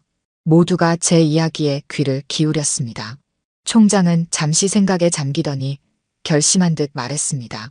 박진호 씨, 당신이 정말 그런 경력을 가진 셰프라면 오늘 우리 대회의 심사위원을 맡아주시겠습니까? 저는 망설였습니다. 30년간 숨겨온 과거를 하루아침에 드러내고 다시 그 세계로 발을 들이는 것이 두려웠습니다. 하지만 피에르의 격려하는 눈빛과 장 교수의 따뜻한 미소가 제게 용기를 주었습니다. 네, 맡겠습니다. 제 대답에 주방 전체가 안도의 한숨을 내쉬었습니다. 이윤재 교수만이 여전히 혼란스러운 표정이었습니다. 하지만 정말 그런 실력이 있으신지 어떻게 확신할 수 있습니까? 이윤재 교수의 질문에 피에르가 단호하게 대답했습니다. 제가 보증합니다. 박진호 셰프는 제가 아는 최고의 요리사입니다. 하지만 이윤재 교수는 여전히 의심스러운 눈빛이었습니다. 말로만 하는 보증은 충분하지 않습니다. 국제대회의 신뢰성이 걸린 문제입니다. 장민국 교수가 한 발 앞으로 나섰습니다. 그렇다면 간단한 테스트를 해봅시다. 진호 선생이 직접 요리를 선보이면 될 것 아닙니까? 총장이 고개를 끄덕였습니다. 좋은 생각입니다. 박진호 씨, 지금 당장 무언가를 만들어서 보여주실 수 있겠습니까? 저는 잠시 생각에 잠겼습니다. 30년간 대학 식당에서 일했지만 제 손은 여전히 고급 프랑스 요리를 기억하고 있었습니다. 퇴근 후 집에서 혼자 요리할 때면 종종 옛 레시피를 떠올리며 만들곤 했습니다. 네, 할 수 있습니다. 시간은 얼마나 주십니까? 총장이 시계를 확인했습니다. 행사 시작까지 40분 남았습니다. 30분 내에 가능하십니까? 저는 고개를 끄덕였습니다. 충분합니다. 김 부장이 다가와 걱정스러운 목소리로 말했습니다. 박진호 씨, 정말 자신 있습니까? 이것은 단순한 구내식당 음식이 아닙니다. 국제적인 셰프들 앞에서 선보일 요리입니다. 그의 걱정 어린 목소리에 처음으로 미소를 지었습니다. 걱정 마세요, 김 부장님. 제 인생에서 가장 어려운 요리는 이미 수천 번 해봤습니다. 저는 주방을 둘러보며 필요한 재료를 확인했습니다. 다행히 경연대회를 위해 고급 식재료들이 충분히 준비되어 있었습니다. 제 머릿속에는 이미 한 요리가 그려지고 있었습니다. 르클라시크에서 제가 개발한 시그니처 디시, 바다의 교향곡이었습니다. 민수, 4개 가리비, 랍스터, 그리고 트러플을 가져다 주겠니? 민수는 신이 난 표정으로 고개를 끄덕이며 재료를 가지러 달려갔습니다. 저는 요리를 시작했습니다. 제 손은 30년 전의 기억을 더듬듯 빠르고 정확하게 움직였습니다. 마치 몸이 기억하고 있는 듯 칼질과 소스 만들기, 플레이팅까지 모든 동작이 자연스럽게 이어졌습니다. 주방의 모든 사람들이 제 요리 과정을 지켜보고 있었습니다. 피에르는 감탄의 눈빛으로 저를 바라보았고 이윤재 교수는 점점 표정이 변해갔습니다. 초반의 의심은 점차 놀라움으로 바뀌어 갔습니다. 30분 후 제 앞에는 완성된 바다의 교향곡이 놓여 있었습니다. 가리비와 랍스터를 활용한 3단 구성의 요리로 트러플 향의 소스가 우아하게 주위를 감싸고 있었습니다. 총장이 제일 먼저 맛을 보았습니다. 그의 표정이 순간 밝아졌습니다. 놀랍습니다. 이런 요리를 제가 우리 대학에서 맛보게 될 줄은 몰랐습니다. 피에르도 한 입 맛보더니 눈을 감았습니다. 스승님, 변함없으십니다. 25년이 지났지만 이 맛은 제가 르클라시크에서 처음 맛본 그 바다의 교향곡과 정확히 같습니다. 이윤재 교수도 맛을 보았습니다. 그의 표정이 완전히 바뀌었습니다. 정말 놀랍습니다. 박진호 씨, 당신이 이런 분이셨다니. 이사장이 결정적인 말을 했습니다. 더 이상 증명이 필요 없을 것 같습니다. 박진호 씨가 오늘 우리 대회의 메인 심사위원을 맡는 것으로 결정합시다. 모두가 동의했고 저는 그렇게 30년 만에 다시 셰프의 세계로 돌아가게 되었습니다. 주방에서 나가기 전 김 부장이 제게 다가왔습니다. 박진호 씨, 30년 동안 당신의 진짜 모습을 몰랐던 것을 사과합니다. 그동안 많이 무시했습니다. 저는 미소를 지으며 그의 어깨를 토닥였습니다. 괜찮습니다, 김 부장님. 저도 그냥 평범한 조리사로 살아가는 것이 편했으니까요. 이윤재 교수도 다가와 고개를 숙였습니다. 정말 죄송합니다. 제가 너무 오만했습니다. 그의 사과에 고개를 저었습니다. 이해합니다. 교수님의 입장에서는 당연한 반응이었을 겁니다. 그렇게 저는 주방을 떠나 행사장으로 향했습니다. 피에르가 제 옆에서 걸으며 물었습니다. 스승님, 왜 그동안 연락하지 않으셨습니까? 저희 모두 선생님을 찾고 있었습니다. 제가 답했습니다. 처음에는 잠시 한국에 머물 생각이었어. 하지만 아버지의 병환이 장기화되고 동생의 학비와 가족 생계를 책임져야 했지. 시간이 지나면서 다시 돌아갈 용기가 없어졌네. 그리고 이곳에서의 평범한 삶이 나쁘지 않았어. 피에르는 잠시 생각에 잠기더니 다시 물었습니다. 그래도 왜 연락을 끊으셨나요? 우리가 도울 수 있었을 텐데요. 저는 한숨을 내쉬었습니다. 자존심이었을까? 혹은 두려움이었을까? 당시 최고의 자리에 있다가 갑자기 모든 것을 놓아버린 것이 부끄러웠어. 그리고 시간이 지날수록 더 연락하기 어려워졌지. 행사장에 도착하자 사람들의 시선이 일제히 저에게 쏠렸습니다. 총장이 앞으로 나와 저를 소개했습니다. 오늘 특별히 우리 대회의 메인 심사위원으로 박진호 셰프를 모시게 되었습니다. 그는 과거 파리의 르클라시크 레스토랑의 수석 셰프였으며 미슐랭 스타를 2번이나 받은 대한민국이 자랑하는 셰프입니다. 박수 소리가 행사장을 가득 메웠습니다. 저는 그 순간 30년 동안 잊고 있던 감정을 다시 느꼈습니다. 존경과 인정받는 기쁨, 그리고 요리에 대한 순수한 열정이 다시 가슴속에서 타오르기 시작했습니다. 행사장은 각국에서 온 요리사들과 관계자들로 가득 찼습니다. 국제요리 경연대회가 본격적으로 시작되었고 저는 메인 심사위원석에 앉아 있었습니다. 옆에는 피에르와 다른 유명 셰프들이 자리했습니다. 30년 만에 다시 이런 자리에 앉게 될 줄은 상상도 못했습니다. 참가자들은 각자의 요리를 선보이기 시작했습니다. 그들의 열정과 창의성이 요리에 고스란히 담겨 있었습니다. 저는 진지하게 각 요리를 맛보고 평가했습니다. 피에르는 종종 제 의견에 동의하며 고개를 끄덕였습니다. 중간 휴식 시간, 피에르가 제게 다가왔습니다. 스승님, 오늘 이렇게 재회하게 될 줄은 몰랐습니다. 정말 운명이라고 생각합니다. 저는 미소를 지었습니다. 나도 놀랐어. 내가 그렇게 성장할 줄은 알았지만 직접 보니 더욱 자랑스럽구나. 피에르의 눈빛이 진지해졌습니다. 스승님, 프랑스로 돌아오시지 않겠습니까? 제가 르클라시크를 인수했습니다. 스승님과 함께 일하는 것이 제 꿈입니다. 그의 제안에 잠시 말을 잃었습니다. 30년간 꿈꾸지도 못했던 제안이었습니다. 그건 갑작스러운 제안이구나. 지금 당장 대답하기는 어렵네. 피에르는 이해한다는 듯 고개를 끄덕였습니다. 천천히 생각해 보세요. 제 제안은 언제든지 유효합니다. 대화를 나누던 중 갑자기 행사장에서 소란이 일어났습니다. 한 참가자가 갑작스러운 알레르기 반응으로 쓰러진 것입니다. 의료진이 급히 달려왔지만 그 참가자는 경연을 더 이상 진행할 수 없는 상태였습니다. 이윤재 교수가 심사위원석으로 다급히 다가왔습니다. 큰일 났습니다. 대한민국 대표 참가자가 경연을 계속할 수 없게 되었습니다. 대체 참가자가 없어 우리나라는 기권해야 할 것 같습니다. 총장과 이사장도 걱정스러운 표정으로 다가왔습니다. 이렇게 되면 우리 대학의 위신도 크게 떨어질 것입니다. 어떻게 해야 할까요?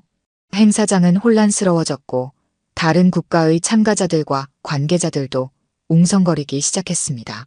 피에르가 갑자기 제게 말했습니다. 스승님, 직접 참가해 보시는 건 어떨까요? 모두의 시선이 저에게 쏠렸습니다. 이윤재 교수가 물었습니다. 그게 가능한가요? 심사위원이 참가자로 바뀌는 것이. 피에르가 단호하게 대답했습니다. 특별한 상황에는 특별한 조치가 필요합니다. 박진호 셰프는 이미 심사위원으로서 충분히 역할을 했습니다. 남은 과제에만 참가하는 것이라면 문제가 없을 것입니다. 다른 심사위원들도 동의했고 결국 총장이 결정을 내렸습니다. 박진호 셰프, 우리 대학과 대한민국을 대표해 참가해 주시겠습니까? 30년 만에 공식적인 요리 대회에 참가한다는 생각에 심장이 빠르게 뛰었습니다. 두려움과 설렘이 교차했습니다. 하지만 이것이 운명이라면 피할 수는 없을 것입니다. 네, 참가하겠습니다. 제 대답에 행사장이 다시 활기를 찾았습니다. 이윤재 교수는 안도의 한숨을 내쉬었고 김 부장은 흥분한 표정으로 제게 다가왔습니다. 박진호 셰프, 주방에 필요한 것이 있으면 무엇이든 말씀하세요. 최선을 다해 지원하겠습니다. 김 부장의 태도가 완전히 바뀐 것이 느껴졌습니다. 예전의 고압적인 태도는 온데간데없고 이제는 존경심이 가득한 눈빛이었습니다. 감사합니다, 김 부장님. 제가 필요한 재료들을 말씀드리겠습니다. 마지막 과제는 전통과 혁신의 조화라는 주제로 각 나라의 전통 요리를 현대적으로 재해석하는 것이었습니다. 이 시간이라는 제한된 시간 안에 요리를 완성해야 했습니다. 저는 잠시 생각에 잠겼습니다. 한국의 전통 요리와 프랑스 요리의 기법을 결합한 새로운 요리가 머릿속에 그려졌습니다. 한국의 봄이라는 콘셉트로 전통 비빔밥을 프랑스식 플레이팅과 조리법으로 재해석한 요리였습니다. 주방으로 향하며 민수가 제게 다가와 떨리는 목소리로 물었습니다. 삼촌, 제가 도울 일이 있을까요? 제가 웃으며 대답했습니다. 그럼 내가 내 수석 보조로 함께 해주면 좋겠구나. 우리 함께 한국을 빛내보자. 민수의 눈이 반짝였습니다. 30년간 그저 평범한 삼촌으로만 알았던 제가 갑자기 세계적인 셰프로 변신한 상황이 그에게는 꿈만 같았을 것입니다. 주방에서 요리를 시작하기 전 잠시 깊은 숨을 들이쉬었습니다. 30년 동안 잊고 있던 그 감각, 경쟁의 압박감과 동시에 느껴지는 창조의 설렘이 다시 몸을 타고 흘렀습니다. 시작하자, 민수야. 오늘은 특별한 날이 될 것 같구나. 이 시간에 시간이 흘렀고 저는 한국의 봄을 완성했습니다. 전통 비빔밥을 베이스로 하되 각 재료를 프랑스식 조리법으로 재해석했습니다. 고추장 대신 고추장을 활용한 프랑스식 소스를 만들고 나물은 각각 다른 조리법으로 풍미를 극대화했습니다. 플레이팅은 마치 봄날의 정원처럼 아름답게 구성했습니다. 심사위원들 앞에 요리를 제출하는 순간 피에르의 눈빛이 빛났습니다. 그는 제 요리를 맛본 후 감탄의 표정을 감추지 못했습니다. 놀랍습니다.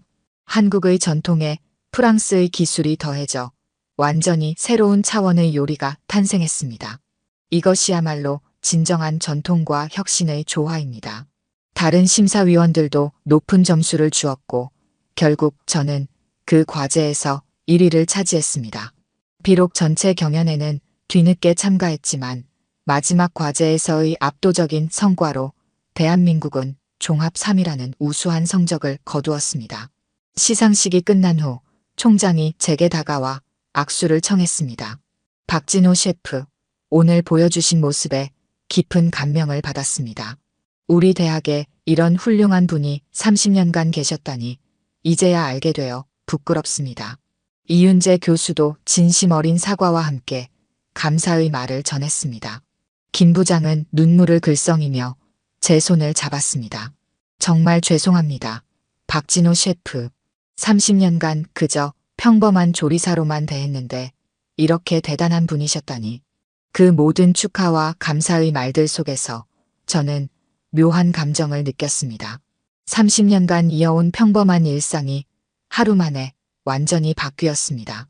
구내식당의 조리사에서 세계적인 셰프로 무시당하던 존재에서 존경받는 인물로 바뀐 것입니다. 행사장을 둘러보니 민수가 자랑스러운 표정으로 저를 바라보고 있었습니다. 장 교수는 따뜻한 미소로 제게 고개를 끄덕였습니다.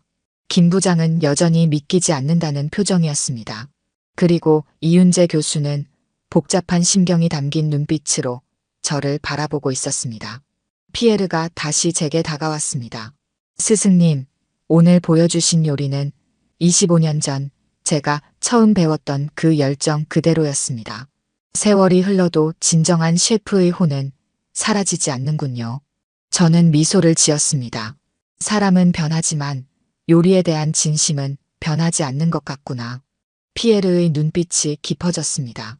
스승님, 다시 한번 제안드립니다. 프랑스로 돌아오세요. 르 클라시크는 언제나 스승님을 기다리고 있습니다. 그의 진심 어린 제안에 가슴이 따뜻해졌습니다. 30년간 꿈도 꾸지 못했던 제안이었지만 지금의 저에게는 큰 결단이 필요한 문제였습니다. 시간이 필요하구나, 피에르. 갑작스러운 변화라서. 피에르는 이해한다는 듯 고개를 끄덕였습니다. 물론입니다, 스승님. 천천히 생각하셔도 좋습니다. 르 클라시크의 문은 언제나 열려 있으니까요. 행사의 마지막 순간 총장이 모두가 들을 수 있도록 마이크 앞에 섰습니다. 오늘 우리는 놀라운 경험을 했습니다. 우리 곁에 숨어있던 보석을 발견한 것이죠. 박진호 셰프, 앞으로도 우리 대학과 함께 해주시길 바랍니다. 모두의 시선이 저에게 향했고 박수 소리가 행사장을 가득 메웠습니다. 30년 만에 다시 느끼는 주목과 존경의 시선에 가슴이 벅차올랐습니다. 그 순간 저는 깨달았습니다. 이것이 제 운명이었던 것이라고. 30년의 세월이 결코 헛되지 않았고 지금 이 순간을 위한 길고 긴 준비 과정이었다고. 구내식당 조리사 박진호와 미슐랭 셰프 박진호, 그 두 정체성이 마침내 하나로 융합되는 순간이었습니다. 행사장을 나서며 창밖으로 보이는 캠퍼스의 풍경이 어느 때보다 아름답게 느껴졌습니다. 30년 동안 지켜본 이 풍경이 오늘은 마치 새롭게 태어난 것처럼 다르게 보였습니다. 그리고 저는 조용히 생각했습니다. 이제 어떤 선택을 해야 할지, 그리고 이 새로운 기회를 어떻게 받아들여야 할지에 대해. 다음 날 아침, 평소와 같은 시간에 대학 구내식당에 출근했습니다. 하지만 어제와는 모든 것이 달랐습니다. 주방에 들어서자 모든 직원들이 일제히 제게 고개를 숙였습니다. 김 부장은 공손하게 다가와 인사를 건넸고 주방 스태프들은 존경의 눈빛으로 저를 바라보았습니다. 박진호 셰프님, 오늘은 쉬셔도 괜찮았을 텐데 이렇게 일찍 나오셨습니까? 김 부장의 목소리에는 예전의 고압적인 톤이 완전히 사라져 있었습니다. 저는 미소를 지었습니다. 30년간의 습관을 하루아침에 바꾸기는 어렵네요. 그리고 학생들 아침 식사는 여전히 중요하니까요. 주방으로 들어서니 민수가 씩 웃으며 달려왔습니다. 삼촌. 신문에 삼촌 기사가 실렸어요.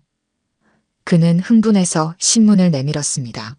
지역 신문의 문화면에는 30년간 대학 구내식당에 숨어있던 미슐랭 스타 셰프라는 제목의 기사가 실려 있었습니다. 사진에는 제가 어제 대회에서 요리하는 모습이 크게 실려 있었습니다. 민수가 자랑스러운 표정으로 말했습니다. 삼촌, 이제 유명인사가 되셨네요. 어제 너무 멋있으셨어요. 정말 자랑스러웠습니다. 그의 말에 가슴이 따뜻해졌습니다. 고맙다, 민수야. 내가 옆에서 도와줘서 가능했던 거야. 평소처럼 아침 식사 준비를 시작하려는데 장민국 교수가 주방을 찾아왔습니다. 진호 씨, 총장님께서 지금 만나고 싶어 하십니다. 김 부장이 재빨리 다가왔습니다. 박진호 셰프님, 걱정 마세요. 오늘 아침 식사는 저희가 잘 챙기겠습니다.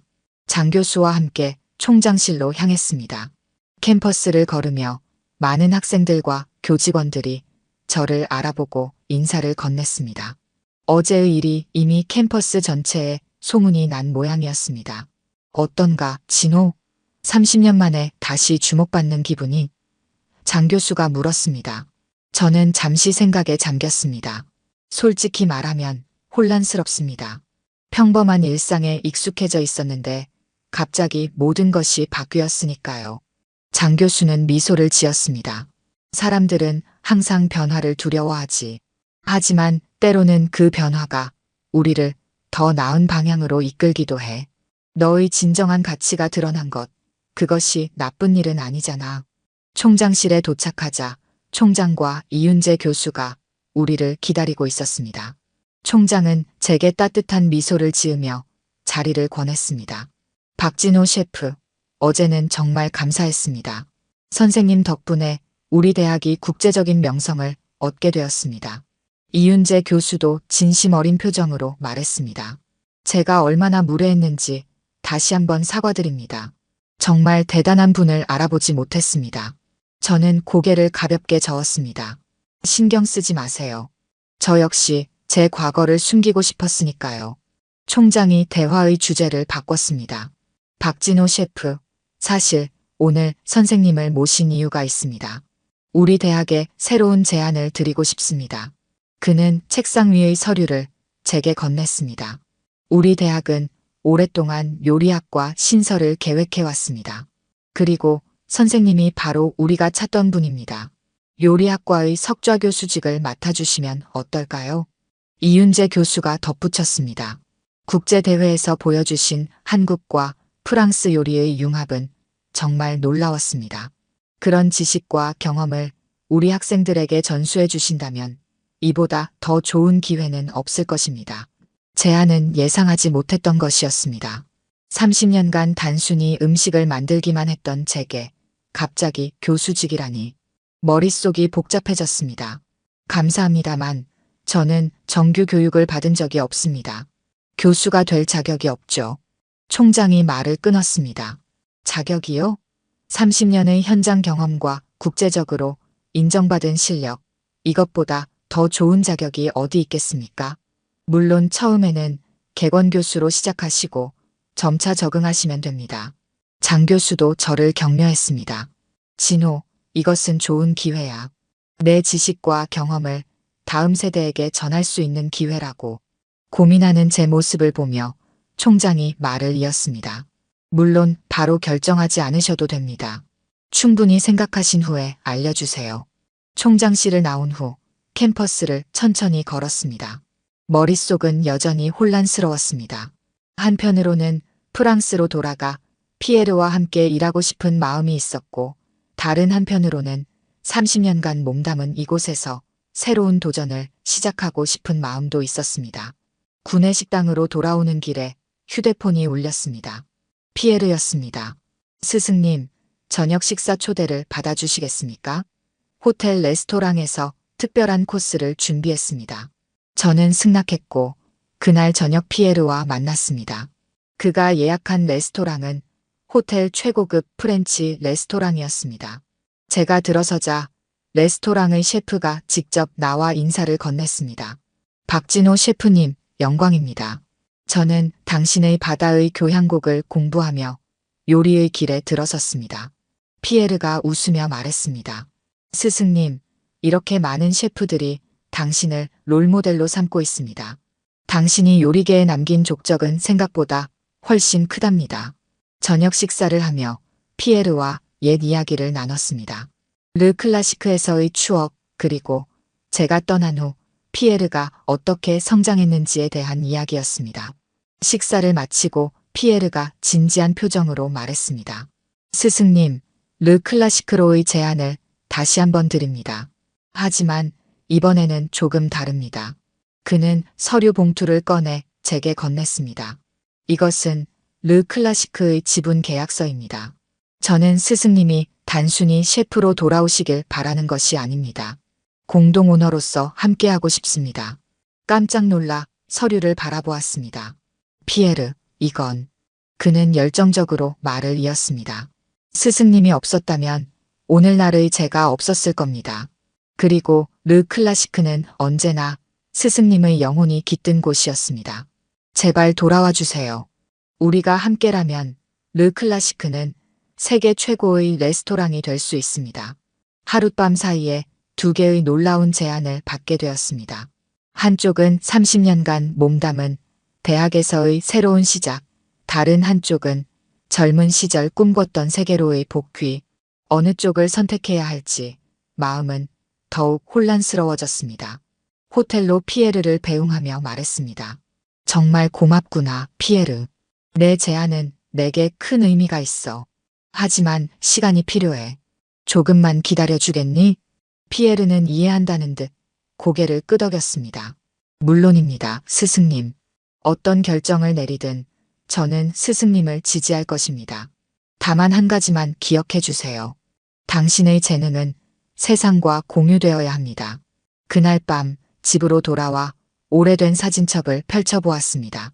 르 클라시크에서 찍은 사진들, 피에르가 어린 제자였을 때의 모습, 그리고 미슐랭 스타를 받던 날의 기쁨이 담긴 사진들. 30년간 잊고 있던 기억들이 물밀듯이 밀려왔습니다. 그리고 다른 사진첩. 대학 구내식당에서의 30년. 학생들과 함께 찍은 사진, 명절에 직원들과 나눈 추억, 그리고 가족처럼 지내온 주방 식구들. 이 또한 제 인생의 소중한 부분이었습니다. 두 개의 사진첩 사이에서 저는 깊은 생각에 잠겼습니다. 어떤 선택이 옳은 것일까? 과거로 돌아가는 것인가? 아니면 새로운 미래를 향해 나아가는 것인가? 일주일이 지났습니다. 제 앞에는 두 개의 계약서가 놓여 있었습니다. 하나는 대학의 객원교수직 제안서, 다른 하나는 르 클라시크의 공동 오너십 계약서. 두 개의 서로 다른 미래를 상징하는 종이들이 제 결정을 기다리고 있었습니다. 장민국 교수가 제 집을 방문했습니다. 그는 제 고민을 알고 조언을 주러 온 것이었습니다. 진호야, 결정은 했니? 그의 목소리는 평소처럼 차분했습니다. 저는 한숨을 내쉬었습니다. 아직 혼란스럽습니다. 프랑스로 돌아가면 제 청춘의 꿈을 다시 잡을 수 있을 것 같아요. 하지만 여기에는 30년의 세월과 정이 있습니다. 장 교수는 고개를 끄덕였습니다. 내 마음이 이해가 된다. 하지만 진호야, 한 가지 생각해보렴. 내가 정말 원하는 것이 무엇인지를. 과거의 영광을 되찾는 것인지 아니면 새로운 삶을 시작하는 것인지. 그의 말에 생각이 깊어졌습니다. 사실 제가 프랑스를 떠난 건 단순히 가족 때문만은 아니었습니다. 당시 저는 성공의 무게에 지쳐 있었어요. 끊임없이 최고를 유지해야 한다는 압박, 항상 혁신을 추구해야 한다는 부담감. 어떤 면에서는 한국에서의 평범한 삶이 제게 안식을 주었는지도 모릅니다. 장 교수의 눈빛이 따뜻해졌습니다. 그럼 내 마음은 이미 결정된 것 같구나. 다음 날 저는 총장실을 방문했습니다. 총장과 이윤재 교수가 저를 맞이했습니다. 박진호 셰프, 어떤 결정을 내리셨나요? 총장이 기대에 찬 눈빛으로 물었습니다. 제 대답은 확고했습니다. 객원 교수직을 수락하겠습니다. 하지만 한 가지 조건이 있습니다. 총장이 호기심 어린 표정으로 물었습니다. 어떤 조건인가요? 구내식당에서의 일을 완전히 그만두고 싶지는 않습니다. 일주일에 몇 시간은 여전히 그곳에서 일하고 싶습니다. 30년간 저의 정체성이 된 그곳을 갑자기 떠나는 것은 어렵습니다. 총장은 미소를 지었습니다. 충분히 이해합니다. 그렇게 하시죠. 오히려 학생들에게도 좋은 본보기가 될 것입니다. 계약서에 서명한 후 다음 행선지는 피에르가 묵고 있는 호텔이었습니다. 그는 제 방문을 기다리고 있었습니다. 스승님, 결정하셨나요? 그의 눈빛에는 희망이 담겨 있었습니다. 저는 솔직하게 말했습니다. 피에르, 정말 고맙게 생각해. 하지만 나는 여기에 남기로 했다. 그의 얼굴에 실망감이 스쳤지만 곧 이해의 표정으로 바뀌었습니다. 그렇군요. 스승님의 결정을 존중합니다. 아마도 제가 너무 이기적이었나 봅니다. 제가 말을 이었습니다. 하지만 내 제안을 완전히 거절하는 것은 아니야. 나는 르클라시크와 계속 연결되고 싶어. 1년에 몇 번씩 프랑스를 방문해서 특별 코스를 선보이고 너와 함께 새로운 메뉴를 개발하고 싶어. 또 이곳의 학생들 중 재능 있는 이들을 르클라시크로 보내 연수할 수 있게 해주면 좋겠어. 피에르의 얼굴이 밝아졌습니다. 정말인가요? 그건 정말 훌륭한 제안입니다. 양쪽 세계를 연결하는 다리가 되는 거군요. 우리는 손을 맞잡았습니다. 25년 만의 재회가 새로운 형태의 협력으로 이어지는 순간이었습니다. 그로부터 몇 개월 후 대학의 요리학과가 정식으로 개설되었습니다. 개강식에는 많은 학생들과 언론이 참석했습니다. 저는 객원 교수로서 첫 강의를 준비하며 가슴이 뛰었습니다. 30년간 주방에서만 일해왔던 제가 이제는 강단에 서게 된 것입니다. 강의실에 들어서자 뜨거운 박수 소리가 울려 퍼졌습니다. 객석에는 민수와 구내식당 직원들, 그리고 장 교수와 이윤재 교수의 모습도 보였습니다. 심지어 김 부장은 앞줄에 앉아 응원의 눈빛을 보내고 있었습니다. 마이크 앞에 서서 깊은 숨을 들이쉬었습니다. 안녕하십니까, 박진호입니다. 30년간 이 대학의 구내식당에서 일해왔고 오늘부터 여러분의 교수가 되었습니다. 학생들의 호기심 어린 눈빛이 저를 향했습니다. 요리는 단순한 기술이 아닙니다. 그것은 자신의 영혼을 담는 예술이자 타인에게 행복을 전하는 방법입니다. 저는 프랑스에서 최고의 기술을 배웠지만 30년간 대학 구내식당에서 가장 중요한 것을 배웠습니다. 바로 요리의 본질이 무엇인가에 대해서요. 강의가 끝난 후 민수가 다가왔습니다. 삼촌, 정말 멋있었어요. 이제 제가 삼촌의 제자가 되는 거죠? 그의 눈빛에는 열정이 가득했습니다. 저는 웃으며 고개를 끄덕였습니다. 그래, 민수야. 너의 첫 번째 공식 제자가 된 것을 환영한다. 그날 저녁 구내식당으로 돌아와 앞치마를 둘렀습니다. 이제 저는 두 가지 역할을 가진 사람이 되었습니다. 존경받는 교수이자 여전히 학생들의 식사를 책임지는 조리사. 그 두 가지 정체성은 더 이상 충돌하지 않았습니다. 오히려 서로를 완벽하게 보완했습니다. 주방에서 국을 젓다가 창밖을 바라보았습니다. 캠퍼스의 풍경은 여전히 아름다웠고 학생들은 여전히 활기차게 오갔습니다. 하지만 이제 그 풍경을 바라보는 제 마음은 달라져 있었습니다. 더 이상 숨겨야 할 과거도 부끄러워할 현재도 없었습니다. 3개월 후 프랑스 르클라시크를 방문했습니다. 피에르는 레스토랑 입구에서 저를 기다리고 있었습니다. 특별 메뉴 주간을 위해 방문한 것이었습니다. 마스터 셰프 박진호의 귀환이라는 제목으로 홍보된 이벤트는 이미 몇 주 전에 예약이 완료되었다고 했습니다. 르클라시크의 주방에 들어서자 모든 셰프들이 일제히 박수를 쳤습니다. 그들 중 상당수는 제 요리책으로 공부했다는 젊은 셰프들이었습니다. 제 이름이 25년간 잊혀지지 않고 전설처럼 남아있었다는 사실이 신기했습니다. 특별 메뉴 주간은 대성공이었습니다. 미식 전문가들과 언론의 극찬을 받았고 미슐랭 가이드의 평가단도 방문했습니다. 그들은 제 요리를 맛본 후 잊혀졌던 거장의 화려한 귀환이라는 평을 남겼습니다.